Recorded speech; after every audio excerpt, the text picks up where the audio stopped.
ਸ਼੍ਰੀ ਅਕਾਲ। ਤੁਸੀਂ ਵੇਖ ਰਹੇ ਹੋ ਟੀਵੀ ਪੰਜਾਬ ਤੇ ਮੈਂ ਹਾਂ ਤੁਹਾਡੇ ਨਾਲ ਇੰਦਰਪ੍ਰੀਤ ਕੌਰ ਪੰਨੂ। ਖਬਰਾਂ ਦੇ ਇਸ ਬੁਲੇਟਿਨ ਦੇ ਵਿੱਚ ਤੁਹਾਡਾ ਸਵਾਗਤ ਹੈ। ਸਭ ਤੋਂ ਪਹਿਲਾਂ ਨਜ਼ਰ ਮਾਰਦੇ ਹਾਂ ਅੱਜ ਦੀਆਂ ਚੋਣ ਦੀਆਂ ਖਬਰਾਂ ਦੇ ਉੱਪਰ। ਕੈਨੇਡਾ ਦੀਆਂ ਪਾਰਟੀਆਂ ਬਾਰੇ ਆਇਆ ਪੋਲ, ਲਿਬਰਲ ਪਾਰਟੀ ਨਜ਼ਰ ਆ ਰਹੀ ਹੈ ਅੱਗੇ।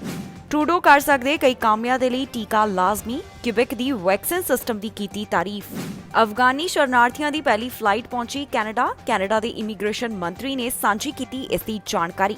ਕੈਨੇਡਾ ਨੇ ਕੱਢਿਆ ਐਕਸਪ੍ਰੈਸ ਐਂਟਰੀ ਡਰਾਅ ਦੇ ਵਿੱਚ 3000 ਉਮੀਦਵਾਰਾਂ ਨੂੰ ਮਿਲੇ ਸੱਦੇ। ਟੈਕਸਸ ਦੇ ਵਿੱਚ ਵਾਪਰਿਆ ਸੜਕ ਹਾਦਸਾ, 10 ਜਾਣਿਆਂ ਦੀ ਮੌਤ, 12 ਜਾਣੇ ਜ਼ਖਮੀ। ਬ੍ਰਿਟਿਸ਼ ਕੋਲੰਬੀਆ ਦੇ ਵਿੱਚ ਲੋਕਾਂ ਨੂੰ ਖਾਲੀ ਕਰਨੇ ਪੈਣਗੇ ਘਰ, ਹਾਈਵੇ 97 ਨੇੜੇ ਲੱਗੀ ਅੱਗ ਕਾਰਨ ਚੁੱਕਿਆ ਕਦਮ। ਲਿਟਨ ਦੇ ਵਿੱਚ $78 ਮਿਲੀਅਨ ਦਾ ਹੋਇਆ ਨੁਕਸਾਨ, ਜੰਗਲ ਦੀ ਅੱਗ ਦੇ ਕਾਰਨ ਸ਼ਹਿਰ ਹੋਇਆ ਪ੍ਰਭਾਵਿਤ। ਕੈਨੇਡਾ ਦੇ ਵਿੱਚ ਜਲਦ ਹੀ ਫੈਡਰਲ ਚੋਣਾਂ ਕਰਵਾਈਆਂ ਜਾ ਸਕਦੀਆਂ ਨੇ। ਵੱਖ-ਵੱਖ ਸਿਆਸੀ ਪਾਰਟੀਆਂ ਦੀਆਂ ਸਰਗਰਮੀਆਂ ਵੀ ਕਾਫੀ ਤੇਜ਼ ਨਜ਼ਰ ਆ ਰਹੀਆਂ ਨੇ। ਇਸ ਤੋਂ ਪਹਿਲਾਂ ਅੰਗਸ ਟ੍ਰੇਡ ਇੰਸਟੀਚਿਊਟ ਵੱਲੋਂ ਜੋ ਪੋਲ ਕਰਵਾਇਆ ਗਿਆ, ਇਸ ਦੇ ਵਿੱਚ ਪਤਾ ਚੱਲਿਆ ਕਿ ਕਿਸ ਪਾਰਟੀ ਨੂੰ ਮੌਜੂਦਾ ਸਮੇਂ ਕਿੰਨੀ ਸਪੋਰਟ ਮਿਲ ਰਹੀ ਹੈ। ਕੈਨੇਡਾ ਦੇ ਵਿੱਚ ਜਲਦ ਹੀ ਫੈਡਰਲ ਚੋਣਾਂ ਹੋ ਸਕਦੀਆਂ ਨੇ। ਇਸ ਤੋਂ ਪਹਿਲਾਂ ਵੱਖ-ਵੱਖ ਸਿਆਸੀ ਪਾਰਟੀਆਂ ਦੀਆਂ ਸਰਗਰਮੀਆਂ ਕਾਫੀ ਤੇਜ਼ ਨਜ਼ਰ ਆ ਰਹੀਆਂ ਹਨ। ਇਨ੍ਹਾਂ ਚੋਣਾਂ ਤੋਂ ਪਹਿਲਾਂ ਅੰਗਸ ਰੇਡ ਇੰਸਟੀਚਿਊਟ ਵੱਲੋਂ ਇੱਕ ਪ੍ਰੀ ਪੋਲ ਕਰਵਾਇਆ ਗਿਆ। ਇਸ ਪੋਲ ਦੇ ਵਿੱਚ ਕੰਜ਼ਰਵੇਟਿਵ ਪਾਰਟੀ ਦੇ ਮੁਕਾਬਲੇ ਲਿਬਰਲ ਪਾਰਟੀ 5 ਪੁਆਇੰਟਸ ਅੱਗੇ ਨਜ਼ਰ ਆ ਰਹੀ ਹੈ। ਇਸ ਪੋਲ ਦੇ ਮੁਤਾਬਕ ਲਿਬਰਲ ਪਾਰਟੀ ਨੂੰ 35%, ਕੰਜ਼ਰਵੇਟਿਵ ਪਾਰਟੀ ਨੂੰ 30%, ਐਨਡੀਪੀ ਪਾਰਟੀ ਨੂੰ 19%, ਬਲਾਕ ਕਿਬੇਕ ਨੂੰ 7%, ਇੰਡੀਪੈਂਡੈਂਟ ਪਾਰਟੀ ਨੂੰ 6% ਅਤੇ ਗ੍ਰੀਨ ਪਾਰਟੀ ਨੂੰ 3% ਸਪੋਰਟ ਮਿਲਦੀ ਹੋਈ ਦਿਖਾਈ ਦੇ ਰਹੀ ਹੈ। ਦੱਸੀਏ ਕਿ ਪੋਲ ਦੇ ਮੁਤਾਬਕ ਵੱਧ ਗਿਣਤੀ ਕੈਨੇਡੀਅਨਸ ਦਾ ਕਹਿਣਾ ਹੈ ਕਿ ਪ੍ਰਧਾਨ ਮੰਤਰੀ ਜਸਟਿਨ ਟਰੂਡੋ ਵੱਲੋਂ ਕੋਰੋਨਾ ਵਾਇਰਸ ਦੇ ਹਾਲਾਤਾਂ ਨੂੰ ਬਹੁਤ ਹੀ ਬਿਹਤਰੀਨ ਢੰਗ ਦੇ ਨਾਲ ਕਾਬੂ ਦੇ ਵਿੱਚ ਕੀਤਾ ਗਿਆ। ਜ਼ਿਕਰਯੋਗ ਹੈ ਕਿ ਅੰਗਸ ਰੀਡ ਇੰਸਟੀਚਿਊਟ ਵੱਲੋਂ ਜੋ ਇੱਕ ਪੋਲ ਕਰਵਾਇਆ ਗਿਆ, ਜਿਸ ਦੇ ਵਿੱਚ 27% ਕੈਨੇਡੀਅਨਸ ਦੇ ਵੱਲੋਂ ਉਹ ਟੂਲ ਦੇ ਨਾਲ ਫੇਵਰੇਬਲ ਵਿਊ ਦਿਖਾਇਆ ਗਿਆ ਸੀ। ਇਨ੍ਹਾਂ ਕੈਨੇਡੀਅਨਸ ਦਾ ਮੰਨਣਾ ਹੈ ਕਿ ਉਹ ਟੂਲ ਇਕਨੋਮੀ, ਡੈਫੀਸ਼ੀਟ ਅਤੇ ਨੈਚੁਰਲ ਰਿਸੋਰਸਿਸ ਫਾਈਲ ਨੂੰ ਬਿਹਤਰ ਢੰਗ ਦੇ ਨਾਲ ਹੈਂਡਲ ਕਰ ਸਕਦੇ ਨੇ। ਇਸੇ ਦੇ ਨਾਲ ਕੈਨੇਡੀਅਨਸ ਦੇ ਵੱਲੋਂ ਸਭ ਤੋਂ ਵੱਧ ਪਸੰਦ ਕੀਤੇ ਜਾਣ ਵਾਲੇ ਐਨਡੀਪੀ ਲੀਡਰ ਜਗਮੀਤ ਸਿੰਘ, ਜਿਨ੍ਹਾਂ ਨੂੰ ਪੋਲ ਦੇ ਵਿੱਚ 48% ਕੈਨੇਡੀਅਨਸ ਦੇ ਵੱਲੋਂ ਪਸੰਦ ਕੀਤਾ ਗਿਆ। ਉਹਨਾਂ ਵੱਲੋਂ housing affordability, income inequality, indigenous affair and immigration ਦੇ ਮਾਮਲੇ ਸੰਬੰਧੀ ਐਨਡੀਪੀ ਲੀਡਰ ਜਗਮੀਤ ਸਿੰਘ ਨੂੰ ਪ੍ਰੈਫਰ ਕੀਤਾ ਜਾ ਰਿਹਾ ਹੈ। ਪ੍ਰਧਾਨ ਮੰਤਰੀ ਜਸਟਿਨ ਟਰੂਡੋ ਵੱਲੋਂ ਇਸ ਸੰਬੰਧੀ ਵਿਚਾਰ ਕੀਤੀ ਜਾ ਰਹੀ ਹੈ ਕਿ ਕੈਨੇਡਾ ਦੇ ਵਿੱਚ ਫੈਡਰਲ ਵਰਕਰਸ ਦੇ ਲਈ ਕੋਵਿਡ-19 ਵੈਕਸੀਨ ਲਾਜ਼ਮੀ ਕੀਤੀ ਜਾਵੇ। ਇਸ ਦੇ ਨਾਲ ਹੀ ਪ੍ਰਧਾਨ ਮੰਤਰੀ ਜਸਟਿਨ ਟਰੂਡੋ ਦਾ ਬਿਆਨ ਕਿਬੇਕ ਵੱਲੋਂ ਜੋ ਵੈਕਸੀਨ ਸਿਸਟਮ ਲਾਗੂ ਕੀਤਾ ਜਾ ਰਿਹਾ ਹੈ, ਇਸ ਸੰਬੰਧੀ ਵੀ ਸਾਹਮਣੇ ਆਇਆ। ਪ੍ਰਧਾਨ ਮੰਤਰੀ ਜਸਟਿਨ ਟਰੂਡੋ ਦਾ ਕਹਿਣਾ ਹੈ ਕਿ ਜੋ ਵੱਖ-ਵੱਖ ਹੋਰ ਪ੍ਰੋਵਿੰਸਸ ਨੇ ਕੈਨੇਡਾ ਦੇ, ਉਹਨਾਂ ਦੇ ਵਿੱਚ ਵੀ ਅਜਿਹਾ ਕੀਤਾ ਜਾਣਾ ਚਾਹੀਦਾ ਹੈ। ਫੈਡਰਲ ਸਰਕਾਰ ਕੈਨੇਡਾ ਦੇ ਵਿੱਚ ਕੁਝ ਕਾਮਿਆਂ ਦੇ ਵਾਸਤੇ ਕੋਵਿਡ-19 ਵੈਕਸੀਨ ਨੂੰ ਲਾਜ਼ਮੀ ਕਰ ਸਕਦੀ ਹੈ। ਪ੍ਰਧਾਨ ਮੰਤਰੀ ਜਸਟਿਨ ਟਰੂਡੋ ਵੱਲੋਂ ਇਸ ਮੁੱਦੇ ਦੇ ਉੱਪਰ ਦੇਸ਼ ਦੇ ਟਾਪ ਬਿਊਰੋਕਰੇਟ ਦੇ ਨਾਲ ਗੱਲ ਕੀਤੀ ਗਈ ਹੈ, ਜਿਸ ਤੋਂ ਬਾਅਦ ਉਹਨਾਂ ਵੱਲੋਂ ਫੈਡਰਲ ਪਬਲਿਕ ਸਰਵਿਸ ਦੇ ਵਿੱਚ ਕੰਮ ਕਰਨ ਵਾਲੇ ਵਰਕਰਸ ਦੇ ਲਈ ਕੋਵਿਡ-19 ਵੈਕਸੀਨ ਨੂੰ ਲਾਜ਼ਮੀ ਕੀਤਾ ਜਾ ਸਕਦਾ ਹੈ। ਪ੍ਰੈਸ ਕਾਨਫਰੰਸ ਦੌਰਾਨ ਬੋਲਦਿਆਂ ਪ੍ਰਧਾਨ ਮੰਤਰੀ ਜਸਟਿਨ ਟਰੂਡੋ ਨੇ ਕਿਹਾ ਕਿ ਕੈਨੇਡਾ ਦੇ ਵਿੱਚ ਜਿਹੜੇ 80% ਕੈਨੇਡੀਅਨਸ ਦੇ ਵੱਲੋਂ ਕੋਵਿਡ-19 ਵੈਕਸੀਨ ਡੋਜ਼ ਹਾਸਲ ਕੀਤੀ ਗਈ ਹੈ, ਉਹਨਾਂ ਨੂੰ ਆਮ ਜ਼ਿੰਦਗੀ ਮਿਲਣੀ ਚਾਹੀਦੀ ਹੈ। ਪੈਂਡੈਮਿਕ ਨੂੰ ਹਰਾਉਣ ਦੇ ਵਾਸਤੇ ਜ਼ਰੂਰੀ ਹੈ ਕਿ ਹਰ ਕਿਸੇ ਵੱਲੋਂ ਕੋਵਿਡ-19 ਵੈਕਸੀਨ ਹਾਸਲ ਕੀਤੀ ਗਈ ਹੋਵੇ। ਇਸ ਦੇ ਨਾਲ ਹੀ ਉਹਨਾਂ ਵੱਲੋਂ ਡੈਲਟਾ ਵੇਰੀਐਂਟ ਨੂੰ ਲੈ ਕੇ ਵੀ ਚਿੰਤਾ ਦਾ ਪ੍ਰਗਟਾਵਾ ਕੀਤਾ ਗਿਆ। ਨਾਲ ਹੀ ਉਹਨਾਂ ਵੱਲੋਂ ਤਮਾਮ ਉਹਨਾਂ ਕੈਨੇਡੀਅਨਸ ਨੂੰ ਅਪੀਲ ਕੀਤੀ ਗਈ ਕਿ ਜਿਨ੍ਹਾਂ ਨੇ ਕੋਵਿਡ-19 ਵੈਕਸੀਨ ਨਹੀਂ ਲਗਵਾਈ, ਉਹ ਵੀ ਜਲਦ ਇਹ ਵੈਕਸੀਨ ਹਾਸਲ ਕਰ ਲੈਣ। ਫੈਡਰਲ ਸਰਕਾਰ ਵੱਲੋਂ bank, airlines, crown corporations, broadcasters, telecommunications companies ਦੇ ਵਿੱਚ ਕੰਮ ਕਰਨ ਵਾਲਿਆਂ ਦੇ ਲਈ ਕੋਵਿਡ-19 ਵੈਕਸੀਨ ਲਾਜ਼ਮੀ ਕੀਤੀ ਜਾ ਸਕਦੀ ਹੈ। ਇਨ੍ਹਾਂ ਵੱਖ-ਵੱਖ ਖੇਤਰਾਂ ਦੇ ਵਿੱਚ ਕੰਮ ਕਰਨ ਵਾਲੇ ਅਜਿਹੇ 1 ਮਿਲੀਅਨ ਕੈਨੇਡੀਅਨਸ ਹਨ। ਇਸ ਦੇ ਨਾਲ ਹੀ 3 ਲੱਖ ਦੇ ਕਰੀਬ ਕੈਨੇਡੀਅਨਸ ਫੈਡਰਲ ਪਬਲਿਕ ਸਰਵਿਸ ਦੇ ਵਿੱਚ ਕੰਮ ਕਰਦੇ ਨੇ।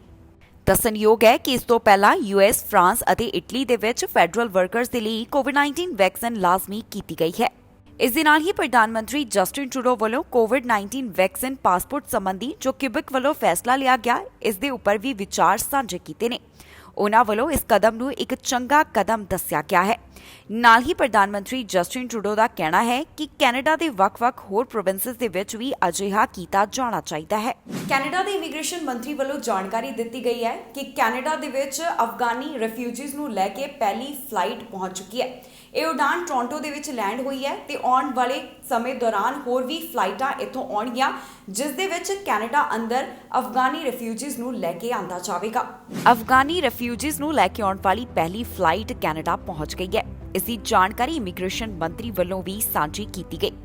ਫੈਡਰਲ ਸਰਕਾਰ ਵੱਲੋਂ ਇਹ ਜਾਣਕਾਰੀ ਸਾਂਝੀ ਕੀਤੀ ਗਈ ਕਿ ਅਫਗਾਨਿਸਤਾਨ ਯੁੱਧ ਦੌਰਾਨ ਕੈਨੇਡੀਅਨ ਆਰਮਡ ਫੋਰਸਿਸ ਦੀ ਮਦਦ ਕਰਨ ਵਾਲੇ ਅਫਗਾਨੀ ਰਿਫਿਊਜੀਜ਼ ਨੂੰ ਕੈਨੇਡਾ ਲੈ ਕੇ ਆਉਣ ਦਾ ਸਿਲਸਿਲਾ ਸ਼ੁਰੂ ਹੋ ਗਿਆ ਹੈ। ਇਨ੍ਹਾਂ ਰਿਫਿਊਜੀਜ਼ ਨੂੰ ਕੈਨੇਡਾ ਲੈ ਕੇ ਆਉਣ ਵਾਲਾ ਪਹਿਲਾ ਜਹਾਜ਼ ਟੋਰਾਂਟੋ ਪਹੁੰਚਾ। ਦੱਸੀਏ ਕਿ ਇਸ ਵਾਸਤੇ ਕੈਨੇਡਾ ਸਰਕਾਰ ਵੱਲੋਂ ਵਿਸ਼ੇਸ਼ ਇਮੀਗ੍ਰੇਸ਼ਨ ਪ੍ਰੋਗਰਾਮ ਸ਼ੁਰੂ ਕੀਤਾ ਗਿਆ ਹੈ, ਜਿਸ ਦੇ ਤਹਿਤ ਇਨ੍ਹਾਂ ਅਫਗਾਨੀ ਰਿਫਿਊਜੀਆਂ ਨੂੰ ਕੈਨੇਡਾ ਦੇ ਵਿੱਚ ਲਿਆ ਕੇ ਵਸਾਇਆ ਜਾਵੇਗਾ। ਅਫਗਾਨੀ ਯੁੱਧ ਦੇ ਵਿੱਚ ਜਿਨ੍ਹਾਂ ਵੱਲੋਂ ਕੈਨੇਡਾ ਦੀ ਮਦਦ ਕੀਤੀ ਗਈ ਸੀ, ਉਹ ਹੁਣ ਕੈਨੇਡਾ ਦੇ ਵਿੱਚ ਆਪਣੇ ਪਰਿਵਾਰ ਸਮੇਤ ਪਹੁੰਚਣੇ ਸ਼ੁਰੂ ਹੋ ਗਏ ਹਨ। ਨਾਲ ਹੀ ਸਰਕਾਰ ਵੱਲੋਂ ਇਹ ਵੀ ਜਾਣਕਾਰੀ ਦਿੱਤੀ ਗਈ ਹੈ ਕਿ ਆਉਣ ਵਾਲੇ ਦਿਨਾਂ ਦੇ ਵਿੱਚ ਇਸ ਤਰ੍ਹਾਂ ਦੀਆਂ ਹੋਰ ਫਲਾਈਟਾਂ ਵੀ ਕੈਨੇਡਾ ਪਹੁੰਚਣਗੀਆਂ, ਜਿਨ੍ਹਾਂ ਫਲਾਈਟਾਂ ਦੇ ਰਾਹੀਂ ਅਫਗਾਨੀ ਰਿਫਿਊਜੀ ਕੈਨੇਡਾ ਪਹੁੰਚਣਗੇ। ਸੁਰੱਖਿਆ ਦੇ ਕਾਰਨਾਂ ਨੂੰ ਧਿਆਨ ਵਿੱਚ ਰੱਖਦਿਆਂ ਸਰਕਾਰ ਵੱਲੋਂ ਇਸ ਸੰਬੰਧੀ ਪੂਰੀ ਸਪਸ਼ਟ ਜਾਣਕਾਰੀ ਅਜੇ ਸਾਂਝੀ ਨਹੀਂ ਕੀਤੀ ਜਾ ਰਹੀ। ਜ਼ਿਕਰਯੋਗ ਹੈ ਕਿ ਅਫਗਾਨ ਕੈਨੇਡੀਅਨ ਐਂਟਰਪ੍ਰਾਈਜ਼ ਗਰੁੱਪ ਦੇ ਡਾਇਰੈਕਟਰ ਵੱਲੋਂ ਕਿਹਾ ਗਿਆ ਕਿ ਉਹਨਾਂ ਵੱਲੋਂ ਕਈ ਮਹੀਨੇ ਪਹਿਲਾਂ ਲਿਬਰਲ ਸਰਕਾਰ ਨੂੰ ਅਫਗਾਨ ਦੇ ਵਿੱਚ ਰਹਿ ਰਹੇ ਇੰਟਰਪ੍ਰੇਟਰਾਂ ਦੇ ਹਾਲਾਤਾਂ ਦੇ ਨਾਲ ਜਾਣੂ ਕਰਵਾਇਆ ਗਿਆ ਸੀ।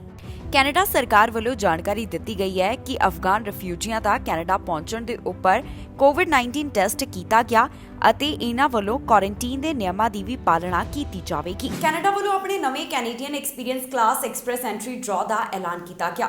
ਪਿਛਲੇ ਡਰਾਅ ਦੇ ਮੁਕਾਬਲੇ ਇਸ ਵਾਰ ਦੇ ਡਰਾਅ ਦੇ ਵਿੱਚ CRS ਸਕੋਰ ਵੱਧ ਰਿਹਾ ਤੇ ਨਾਲ ਹੀ ਪਿਛਲੇ ਡਰਾਅ ਦੇ ਮੁਕਾਬਲੇ ਇਸ ਵਾਰ ਦੇ ਡਰਾਅ ਦੇ ਵਿੱਚ ਘੱਟ ਉਮੀਦਵਾਰਾਂ ਨੂੰ ਸੱਦੇ ਜਾਰੀ ਕੀਤੇ ਗਏ। ਇਸ ਵਾਰ ਦਾ ਜੋ ਡਰਾਅ ਕੱਢਿਆ ਗਿਆ ਉਸ ਦੇ ਵਿੱਚ 3000 ਉਮੀਦਵਾਰਾਂ ਨੂੰ ਇਨਵੀਟੇਸ਼ਨ ਦਿੱਤੇ ਗਏ ਨੇ। ਕੈਨੇਡਾ ਵੱਲੋਂ Canadian experience class express entry draw ਦਾ ਐਲਾਨ ਕੀਤਾ ਗਿਆ। ਇਸ ਡਰਾਅ ਦੇ ਵਿੱਚ ਪਿਛਲੇ ਡਰਾਅ ਦੇ ਮੁਕਾਬਲੇ CRS ਸਕੋਰ ਵੱਧ ਰਿਹਾ ਅਤੇ ਪਿਛਲੇ Canadian experience express entry draw ਦੇ ਮੁਕਾਬਲੇ ਇਸ ਵਾਰ ਘੱਟ ਉਮੀਦਵਾਰਾਂ ਨੂੰ ਸੱਦੇ ਜਾਰੀ ਕੀਤੇ ਗਏ। ਜੋ ਡਰਾਅ ਕੈਨੇਡਾ ਵੱਲੋਂ ਅਗਸਤ 5 ਨੂੰ ਕੱਢਿਆ ਗਿਆ ਉਸ ਦੇ ਤਹਿਤ 3000 ਐਕਸਪ੍ਰੈਸ ਐਂਟਰੀ ਉਮੀਦਵਾਰਾਂ ਨੂੰ PR ਵਾਸਤੇ ਅਪਲਾਈ ਕਰਨ ਦਾ ਮੌਕਾ ਦਿੱਤਾ ਗਿਆ। ਜਿਹੜੇ ਉਮੀਦਵਾਰਾਂ ਨੂੰ ਇਸ ਡਰਾਅ ਦੇ ਵਿੱਚ ਸੱਦੇ ਹਾਸਲ ਹੋਏ ਨੇ, ਉਹਨਾਂ ਨੂੰ ਘੱਟੋ-ਘੱਟ 404 CRS ਸਕੋਰਸ ਦੀ ਜ਼ਰੂਰਤ ਸੀ। ਦੱਸੀਏ ਕਿ ਪਿਛਲੇ CEC ਡਰਾਅ ਦੇ ਵਿੱਚ ਉਮੀਦਵਾਰਾਂ ਦੇ ਕੋਲ 357 ਸਕੋਰਸ ਹੋਣੇ ਜ਼ਰੂਰੀ ਸਨ। ਇਸ ਤੋਂ ਪਹਿਲਾਂ ਕੈਨੇਡਾ ਵੱਲੋਂ ਫਰਵਰੀ 3 ਨੂੰ ਰਿਕਾਰਡ ਤੋੜ ਐਕਸਪ੍ਰੈਸ ਐਂਟਰੀ ਡਰਾਅ ਦਾ ਐਲਾਨ ਕੀਤਾ ਗਿਆ ਸੀ। ਪਹਿਲਿਆਂ CEC ਡਰਾਅ ਦੇ ਮੁਕਾਬਲੇ ਇਸ ਵਾਰ ਦੇ ਡਰਾਅ ਨੂੰ ਲੋਐਸਟ ਡਰਾਅ ਦੱਸਿਆ ਜਾ ਸਕਦਾ ਹੈ।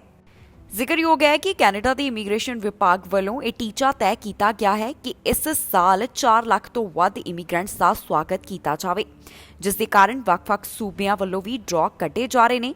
ਜਾਣਕਾਰੀ ਦੇ ਮੁਤਾਬਕ ਇਸ ਸਾਲ ਦੇ ਪਹਿਲੇ ਹਾਫ ਦੇ ਦੌਰਾਨ IRCC ਵੱਲੋਂ 1,43,000 ਨਵੇਂ PR ਦਾ ਸਵਾਗਤ ਕੀਤਾ ਜਾ ਚੁੱਕਿਆ ਹੈ, ਪਰ ਇਮੀਗ੍ਰੇਸ਼ਨ ਵਿਭਾਗ ਵੱਲੋਂ ਜੋ ਟੀਚਾ ਤੈਅ ਕੀਤਾ ਗਿਆ ਉਸ ਨੂੰ ਪੂਰਾ ਕਰਨ ਦੇ ਵਾਸਤੇ ਹਰ ਮਹੀਨੇ 43,000 ਨਿਊਕਮਰਸ ਦਾ ਸਵਾਗਤ ਕਰਨਾ ਜ਼ਰੂਰੀ ਹੈ। ਮਾਮਲਾ ਟੈਕਸਸ ਤੋਂ ਸਾਹਮਣੇ ਆਇਆ, ਜਿੱਥੇ ਇੱਕ ਵੈਨ ਦੇ ਵਿੱਚ ਕਈ ਮਾਈਗ੍ਰੈਂਟਸ ਨੂੰ ਲੈ ਕੇ ਜਾਇਆ ਜਾ ਰਿਹਾ ਸੀ। ਇਸ ਦੌਰਾਨ ਇਹ ਵੈਨ ਹਾਦਸੇ ਦਾ ਸ਼ਿਕਾਰ ਹੋਈ ਹੈ। ਇਸ ਦੇ ਚੱਲਦਿਆਂ 10 ਜਾਣਿਆਂ ਦੀ ਜਾਨ ਚਲੀ ਗਈ ਅਤੇ 12 ਜਾਣੇ ਜ਼ਖਮੀ ਦੱਸੇ ਜਾ ਰਹੇ ਹਨ। ਫਿਲਹਾਲ ਇਸ ਸੰਬੰਧੀ ਵਧੇਰੇ ਜਾਣਕਾਰੀ ਸਾਂਝੀ ਨਹੀਂ ਕੀਤੀ ਗਈ ਤੇ ਮਾਮਲੇ ਦੀ ਜਾਂਚ ਕੀਤੀ ਜਾ ਰਹੀ ਹੈ। ਮਾਮਲਾ ਟੈਕਸਸ ਤੋਂ ਸਾਹਮਣੇ ਆਇਆ, ਜਿੱਥੇ 25 ਮਾਈਗ੍ਰੈਂਟਸ ਨੂੰ ਲੈ ਕੇ ਜਾ ਰਹੀ ਵੈਨ ਹਾਦਸੇ ਦਾ ਸ਼ਿਕਾਰ ਹੋ ਗਈ। ਇਸ ਹਾਦਸੇ ਦੌਰਾਨ 10 ਜਾਣਿਆਂ ਦੀ ਮੌਤ ਹੋ ਗਈ ਅਤੇ ਇਸ ਦੇ ਨਾਲ ਹੀ 12 ਜਾਣੇ ਜ਼ਖਮੀ ਹੋਣ ਦੀ ਵੀ ਜਾਣਕਾਰੀ ਸਾਹਮਣੇ ਆਈ ਹੈ। ਲੋਕਲ ਮੀਡੀਆ ਰਿਪੋਰਟਾਂ ਤੋਂ ਜੋ ਜਾਣਕਾਰੀ ਹਾਸਲ ਹੋਈ ਉਸ ਦੇ ਮੁਤਾਬਕ ਇਹ ਹਾਦਸਾ US ਮੈਕਸੀਕੋ ਬਾਰਡਰ ਤੋਂ 150 ਕਿਲੋਮੀਟਰ ਦੂਰ ਵਾਪਰਿਆ। ਜਾਣਕਾਰੀ ਮੁਤਾਬਕ ਜੋ ਵੈਨ 25 ਮਾਈਗ੍ਰੈਂਟਸ ਨੂੰ ਲੈ ਕੇ ਜਾ ਰਹੀ ਸੀ ਉਹ ਆਊਟ ਆਫ ਕੰਟਰੋਲ ਹੋ ਗਈ, ਜਿਸ ਤੋਂ ਬਾਅਦ ਹਾਈਵੇ 281 ਦੇ ਉੱਪਰ ਇਹ ਵੈਨ ਹਾਦਸੇ ਦਾ ਸ਼ਿਕਾਰ ਹੋ ਗਈ। ਇਹ ਵੀ ਦੱਸਿਆ ਗਿਆ ਹੈ ਕਿ ਇਸ ਹਾਦਸੇ ਦੇ ਵਿੱਚ ਵੈਨ ਚਲਾਉਣ ਵਾਲੇ ਡਰਾਈਵਰ ਦੀ ਵੀ ਜਾਨ ਚਲੀ ਗਈ। ਇਸ ਘਟਨਾ ਸੰਬੰਧੀ ਅਜੇ ਵਧੇਰੇ ਅਪਡੇਟ ਸਾਂਝੀ ਨਹੀਂ ਕੀਤੀ ਗਈ। ਫਿਲਹਾਲ ਇਸ ਮਾਮਲੇ ਦੀ ਪੜਤਾਲ ਕੀਤੀ ਜਾ ਰਹੀ ਹੈ। ਹੁਣ ਤੱਕ ਦੀ ਜਾਣਕਾਰੀ ਮੁਤਾਬਕ ਇਹੀ ਪਤਾ ਚੱਲਿਆ ਹੈ ਕਿ ਟੈਕਸਸ ਦੇ ਵਿੱਚ ਜੋ 25 ਮਾਈਗ੍ਰੈਂਟਸ ਨੂੰ ਵੈਨ ਲੈ ਕੇ ਜਾ ਰਹੀ ਸੀ, ਇਹ ਹਾਦਸੇ ਦਾ ਸ਼ਿਕਾਰ ਹੋ ਗਈ, ਜਿਸ ਦੇ ਕਾਰਨ 10 ਜਾਣਿਆਂ ਦੀ ਮੌਤ ਅਤੇ 12 ਜਾਣੇ ਜ਼ਖਮੀ ਹੋਏ ਹਨ। ਬ੍ਰਿਟਿਸ਼ ਕੋਲੰਬੀਆ ਦੇ ਵਿੱਚ ਹਾਈਵੇ 97 ਦੇ ਨੇੜਿਓਂ ਲੋਕਾਂ ਨੂੰ ਇਹ ਕਿਹਾ ਗਿਆ ਹੈ ਕਿ ਉਹ ਜਲਦ ਤੋਂ ਜਲਦ ਆਪਣੇ ਘਰ ਖਾਲੀ ਕਰ ਦੇਣ ਤੇ ਨਾਲ ਹੀ ਉਹਨਾਂ ਨੂੰ ਕਿਹਾ ਗਿਆ ਹੈ ਕਿ ਕਿਸੇ ਸੁਰੱਖਿਅਤ ਥਾਂ ਦੇ ਉੱਪਰ ਚਲੇ ਜਾਣ। ਇਸ ਦਾ ਕਾਰਨ ਬ੍ਰਿਟਿਸ਼ ਕੋਲੰਬੀਆ ਦੇ ਹਿੱਸਿਆਂ ਦੇ ਵਿੱਚ ਲੱਗੀ ਹੋਈ ਵਾਈਲਡ ਫਾਇਰ ਹੈ, ਜਿਸ ਦੇ ਕਾਰਨ ਲੋਕਾਂ ਨੂੰ ਘਰ ਛੱਡਣ ਦੇ ਲਈ ਕਿਹਾ ਜਾ ਰਿਹਾ ਹੈ ਤੇ ਤਾਂ ਕਿ ਉਹ ਕਿਸੇ ਸੁਰੱਖਿਅਤ ਥਾਂ ਦੇ ਉੱਪਰ ਜਾ ਸਕਣ। ਬ੍ਰਿਟਿਸ਼ ਕੋਲੰਬੀਆ ਦੇ ਹਾਈਵੇ 97 ਦੇ ਨੇੜੇ ਸੈਂਕੜੇ ਲੋਕਾਂ ਨੂੰ ਘਰ ਖਾਲੀ ਕਰਨ ਦੇ ਵਾਸਤੇ ਕਿਹਾ ਜਾ ਰਿਹਾ ਹੈ। ਇਸ ਦੇ ਪਿੱਛੇ ਕਾਰਨ ਹੈ ਬ੍ਰਿਟਿਸ਼ ਕੋਲੰਬੀਆ ਦੇ ਹਾਈਵੇ 97 ਨੇੜੇ ਲੱਗੀ ਵਾਈਲਡ ਫਾਇਰ, ਜਿਸ ਦੇ ਕਾਰਨ ਬ੍ਰਿਟਿਸ਼ ਕੋਲੰਬੀਆ ਦੇ ਵਿੱਚ ਕੈਮਲੂਪਸ ਅਤੇ ਵਰਨਨ ਵਿਚਾਲੇ ਦੇ ਇਲਾਕੇ ਦੇ ਵਿੱਚ ਹਾਈਵੇ 97 ਨੇੜੇ ਜੋ ਲੋਕ ਰਹਿ ਰਹੇ ਹਨ, ਉਹਨਾਂ ਨੂੰ ਇਲਾਕਾ ਖਾਲੀ ਕਰਨ ਵਾਸਤੇ ਕਿਹਾ ਜਾ ਰਿਹਾ ਹੈ। ਇਸ ਦੌਰਾਨ ਲੋਕਾਂ ਨੂੰ ਅਪੀਲ ਕੀਤੀ ਜਾ ਰਹੀ ਹੈ ਕਿ ਆਪਣੇ ਘਰ ਖਾਲੀ ਕਰਕੇ ਉਹ ਕਿਸੇ ਸੁਰੱਖਿਅਤ ਥਾਂ ਦੇ ਉੱਪਰ ਪਹੁੰਚ ਜਾਣ। ਜਾਣਕਾਰੀ ਦੇ ਮੁਤਾਬਕ ਇਸ ਇਲਾਕੇ ਦੇ ਵਿੱਚ 325 ਸਕੁਆਇਰ ਕਿਲੋਮੀਟਰ ਦੇ ਵਿੱਚ ਵਾਈਲਡ ਫਾਇਰ ਲੱਗੀ ਹੋਈ ਹੈ। ਦੱਸ ਦਈਏ ਕਿ ਇਸ ਇਲਾਕੇ ਦੇ ਵਿੱਚ ਕਰੀਬ 600 ਲੋਕ ਰਹਿੰਦੇ ਹਨ, ਜਿਨ੍ਹਾਂ ਨੂੰ ਘਰ ਖਾਲੀ ਕਰਨ ਦੇ ਵਾਸਤੇ ਕਿਹਾ ਗਿਆ। ਦੱਸਣਯੋਗ ਹੈ ਕਿ ਬ੍ਰਿਟਿਸ਼ ਕੋਲੰਬੀਆ ਦੇ ਵਿੱਚ ਜੰਗਲ ਦੀ ਅੱਗ ਦਾ ਕਹਿਰ ਦੇਖਣ ਨੂੰ ਮਿਲ ਰਿਹਾ ਹੈ। ਬ੍ਰਿਟਿਸ਼ ਕੋਲੰਬੀਆ ਦੇ ਵਿੱਚ ਇਸ ਸਮੇਂ 286 ਦੇ ਕਰੀਬ ਐਕਟਿਵ ਵਾਈਲਡ ਫਾਇਰਸ ਹਨ। ਇਸ ਦੇ ਵਿੱਚੋਂ 42% ਵਾਈਲਡ ਫਾਇਰ ਨੂੰ ਬੇਕਾਬੂ ਦੱਸਿਆ ਗਿਆ ਹੈ। ਇਸ ਸਭ ਨੂੰ ਧਿਆਨ ਵਿੱਚ ਰੱਖਦਿਆਂ ਬ੍ਰਿਟਿਸ਼ ਕੋਲੰਬੀਆ ਦੇ ਹਾਈਵੇ 97 ਨੇੜੇ ਜੋ ਲੋਕ ਰਹਿ ਰਹੇ ਹਨ, ਉਹਨਾਂ ਨੂੰ ਘਰ ਖਾਲੀ ਕਰਨ ਦੇ ਵਾਸਤੇ ਕਿਹਾ ਗਿਆ ਤਾਂ ਕਿ ਉਹ ਕਿਸੇ ਸੁਰੱਖਿਅਤ ਥਾਂ ਦੇ ਉੱਪਰ ਚਲੇ ਜਾਣ। ਬ੍ਰਿਟਿਸ਼ ਕੋਲੰਬੀਆ ਦੇ ਵਿੱਚ ਜੰਗਲ ਦੀ ਅੱਗ ਦਾ ਕਹਿਰ ਦੇਖਣ ਨੂੰ ਮਿਲਿਆ। ਅਜੇ ਵੀ ਇਸ ਪ੍ਰੋਵਿੰਸ ਦੇ ਵਿੱਚ ਕਈ ਐਕਟਿਵ ਫਾਇਰਸ ਦੀ ਜਾਣਕਾਰੀ ਮਿਲ ਰਹੀ ਹੈ। ਬ੍ਰਿਟਿਸ਼ ਕੋਲੰਬੀਆ ਦਾ ਲਿਟਨ ਸ਼ਹਿਰ ਇਸ ਅੱਗ ਦੇ ਕਾਰਨ ਕਾਫੀ ਜ਼ਿਆਦਾ ਪ੍ਰਭਾਵਿਤ ਹੋਇਆ। ਵੱਡੀ ਗਿਣਤੀ ਦੇ ਵਿੱਚ ਲੋਕਾਂ ਨੂੰ ਆਪਣੇ ਘਰ ਛੱਡ ਕੇ ਜਾਣਾ ਪਿਆ। ਜਾਣਕਾਰੀ ਦੇ ਮੁਤਾਬਕ ਇਸ ਸ਼ਹਿਰ ਦੇ ਵਿੱਚ $78 ਮਿਲੀਅਨ ਤੱਕ ਦਾ ਨੁਕਸਾਨ ਹੋਇਆ ਹੈ। ਇਸ ਦੀ ਜਾਣਕਾਰੀ ਸਾਹਮਣੇ ਆਈ ਹੈ। ਬ੍ਰਿਟਿਸ਼ ਕੋਲੰਬੀਆ ਦੇ ਵਿੱਚ ਜੋ ਜੰਗਲ ਦੀ ਅੱਗ ਦਾ ਕਹਿਰ ਦੇਖਣ ਨੂੰ ਮਿਲਿਆ, ਉਸ ਦੇ ਕਾਰਨ ਬ੍ਰਿਟਿਸ਼ ਕੋਲੰਬੀਆ ਦਾ ਸ਼ਹਿਰ ਲਿਟਨ ਕਾਫੀ ਹੱਦ ਤੱਕ ਪ੍ਰਭਾਵਿਤ ਹੋਇਆ।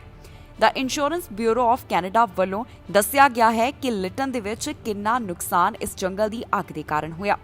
ਜੋ ਜਾਣਕਾਰੀ ਇੰਸ਼ੋਰੈਂਸ ਬਿਊਰੋ ਆਫ ਕੈਨੇਡਾ ਵੱਲੋਂ ਸਾਂਝੀ ਕੀਤੀ ਗਈ ਹੈ, ਉਸ ਦੇ ਮੁਤਾਬਕ ਲਿਟਨ ਦੇ ਵਿੱਚ $78 ਮਿਲੀਅਨ ਤੱਕ ਦਾ ਨੁਕਸਾਨ ਹੋਇਆ ਹੈ। ਇਸ ਸੰਬੰਧੀ ਬਿਊਰੋ ਵੱਲੋਂ ਜੋ ਸਟੇਟਮੈਂਟ ਜਾਰੀ ਕੀਤੀ ਗਈ, ਉਸ ਦੇ ਵਿੱਚ ਉਹਨਾਂ ਨੇ ਦੱਸਿਆ ਕਿ ਹੁਣ ਤੱਕ ਉਹਨਾਂ ਦੇ ਕੋਲ ਇਸ ਦੇ ਨਾਲ ਸੰਬੰਧਿਤ 300 ਕਲੇਮ ਆ ਚੁੱਕੇ ਹਨ। ਇਹਨਾਂ ਚੋਂ ਜ਼ਿਆਦਾਤਰ ਕਲੇਮ ਰੈਜ਼ੀਡੈਂਸ਼ੀਅਲ ਪ੍ਰਾਪਰਟੀ ਦੇ ਨਾਲ ਜੁੜੇ ਹੋਏ ਹਨ। ਦੱਸਿਏ ਕਿ ਬ੍ਰਿਟਿਸ਼ ਕੋਲੰਬੀਆ ਦਾ ਸ਼ਹਿਰ ਲਿਟਨ ਇਸ ਜੰਗਲ ਦੀ ਅੱਗ ਦੇ ਨਾਲ ਕਾਫੀ ਜ਼ਿਆਦਾ ਪ੍ਰਭਾਵਿਤ ਹੋਇਆ ਹੈ। ਵੱਡੀ ਗਿਣਤੀ ਦੇ ਵਿੱਚ ਲੋਕਾਂ ਦੇ ਘਰ ਨੁਕਸਾਨੇ ਗਏ ਅਤੇ ਉਹ ਆਪਣੇ ਘਰਾਂ ਨੂੰ ਛੱਡਣ ਦੇ ਵਾਸਤੇ ਮਜਬੂਰ ਹੋ ਗਏ।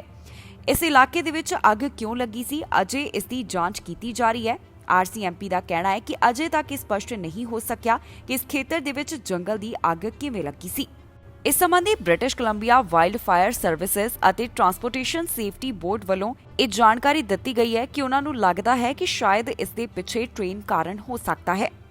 ਦੱਸਣਯੋਗ ਹੈ ਕਿ British Columbia wildfire services ਦੇ ਵੱਲੋਂ ਦੱਸਿਆ ਗਿਆ ਹੈ ਕਿ 48 ਘੰਟਿਆਂ ਦੌਰਾਨ 2 ਦਰਜਨ ਦੇ ਕਰੀਬ ਨਵੀਆਂ ਫਾਇਰ ਸਪਾਰਕ ਹੋਈਆਂ। ਇਸ ਸਮੇਂ ਇੱਥੇ 270 ਦੇ ਕਰੀਬ ਐਕਟਿਵ ਫਾਇਰ ਹਨ, ਜੋ ਕਿ 10 ਦਿਨਾਂ ਦੇ ਵਿੱਚ ਇੱਕ ਵੱਡਾ ਅੰਕੜਾ ਹੈ। ਕਿਊਬੈਕ ਦੇ ਵਿੱਚ ਵੈਕਸੀਨ ਪਾਸਪੋਰਟ ਸਿਸਟਮ ਲਾਗੂ ਕੀਤਾ ਜਾ ਰਿਹਾ ਹੈ। ਇਸ ਦੀ ਜਾਣਕਾਰੀ ਕਿਊਬੈਕ ਦੇ ਪ੍ਰੀਮੀਅਰ ਵੱਲੋਂ ਸਾਂਝੀ ਕੀਤੀ ਗਈ ਹੈ, ਜਿੱਥੇ ਉਹਨਾਂ ਦਾ ਕਹਿਣਾ ਹੈ ਕਿ ਆਉਣ ਵਾਲੇ ਕੁਝ ਦਿਨਾਂ ਦੌਰਾਨ ਇਸ ਸੰਬੰਧੀ ਪੂਰੀ ਜਾਣਕਾਰੀ ਯਾਨੀ ਕਿ ਡੀਟੇਲ ਸਾਂਝੀ ਕੀਤੀ ਜਾਵੇਗੀ। ਕਿਊਬੈਕ ਦੇ ਵਿੱਚ ਕੋਰੋਨਾ ਵਾਇਰਸ ਦੇ ਵੱਧਦੇ ਮਾਮਲਿਆਂ ਨੂੰ ਦੇਖਦਿਆਂ ਇਹ ਮੰਗ ਕੀਤੀ ਜਾ ਰਹੀ ਸੀ ਕਿ ਇੱਥੇ ਵੈਕਸੀਨ ਪਾਸਪੋਰਟ ਸਿਸਟਮ ਲਾਗੂ ਕੀਤਾ ਜਾਣਾ ਚਾਹੀਦਾ ਹੈ ਤੇ ਅਜਿਹਾ ਹੀ ਹੋਇਆ ਹੈ। ਕਿਊਬੈਕ ਦੇ ਵਿੱਚ ਵੈਕਸੀਨ ਪਾਸਪੋਰਟ ਲਾਗੂ ਕਰਨ ਦੀ ਮੰਗ ਕੀਤੀ ਜਾ ਰਹੀ ਸੀ। ਕੋਰੋਨਾ ਵਾਇਰਸ ਦੇ ਮਾਮਲਿਆਂ ਨੂੰ ਧਿਆਨ ਵਿੱਚ ਰੱਖਦਿਆਂ ਕਿਊਬੈਕ ਦੇ ਵਿੱਚ ਹੁਣ ਵੈਕਸੀਨ ਪਾਸਪੋਰਟ ਸਿਸਟਮ ਦੀ ਸ਼ੁਰੂਆਤ ਕੀਤੀ ਜਾ ਰਹੀ ਹੈ। ਕਿਊਬੈਕ ਦੇ ਪ੍ਰੀਮੀਅਰ ਵੱਲੋਂ ਅੱਜ ਇਸ ਦਾ ਐਲਾਨ ਕੀਤਾ ਗਿਆ, ਜਿਸ ਦੇ ਵਿੱਚ ਉਹਨਾਂ ਨੇ ਦੱਸਿਆ ਕਿ ਆਉਣ ਵਾਲੇ ਕੁਝ ਹਫ਼ਤਿਆਂ ਦੇ ਵਿੱਚ ਸੂਬੇ ਅੰਦਰ ਵੈਕਸੀਨ ਪਾਸਪੋਰਟ ਸ਼ੁਰੂ ਕਰ ਦਿੱਤਾ ਜਾਵੇਗਾ।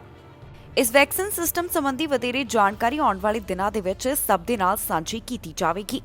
ਦੱਸਿਏ ਕਿ ਕਿਊਬੈਕ ਦੇ ਵਿੱਚ ਜੋ ਪਹਿਲਾਂ ਦੇ ਮੁਕਾਬਲੇ ਕੋਰੋਨਾ ਵਾਇਰਸ ਦੇ ਮਾਮਲੇ ਵਧਦੇ ਹੋਏ ਦਿਖਾਈ ਦੇ ਰਹੇ ਸਨ, ਇਸ ਤੋਂ ਬਾਅਦ ਸੂਬੇ ਦੇ ਵਿੱਚ ਵੈਕਸੀਨ ਪਾਸਪੋਰਟ ਲਾਗੂ ਕਰਨ ਦੀ ਮੰਗ ਕੀਤੀ ਜਾ ਰਹੀ ਸੀ।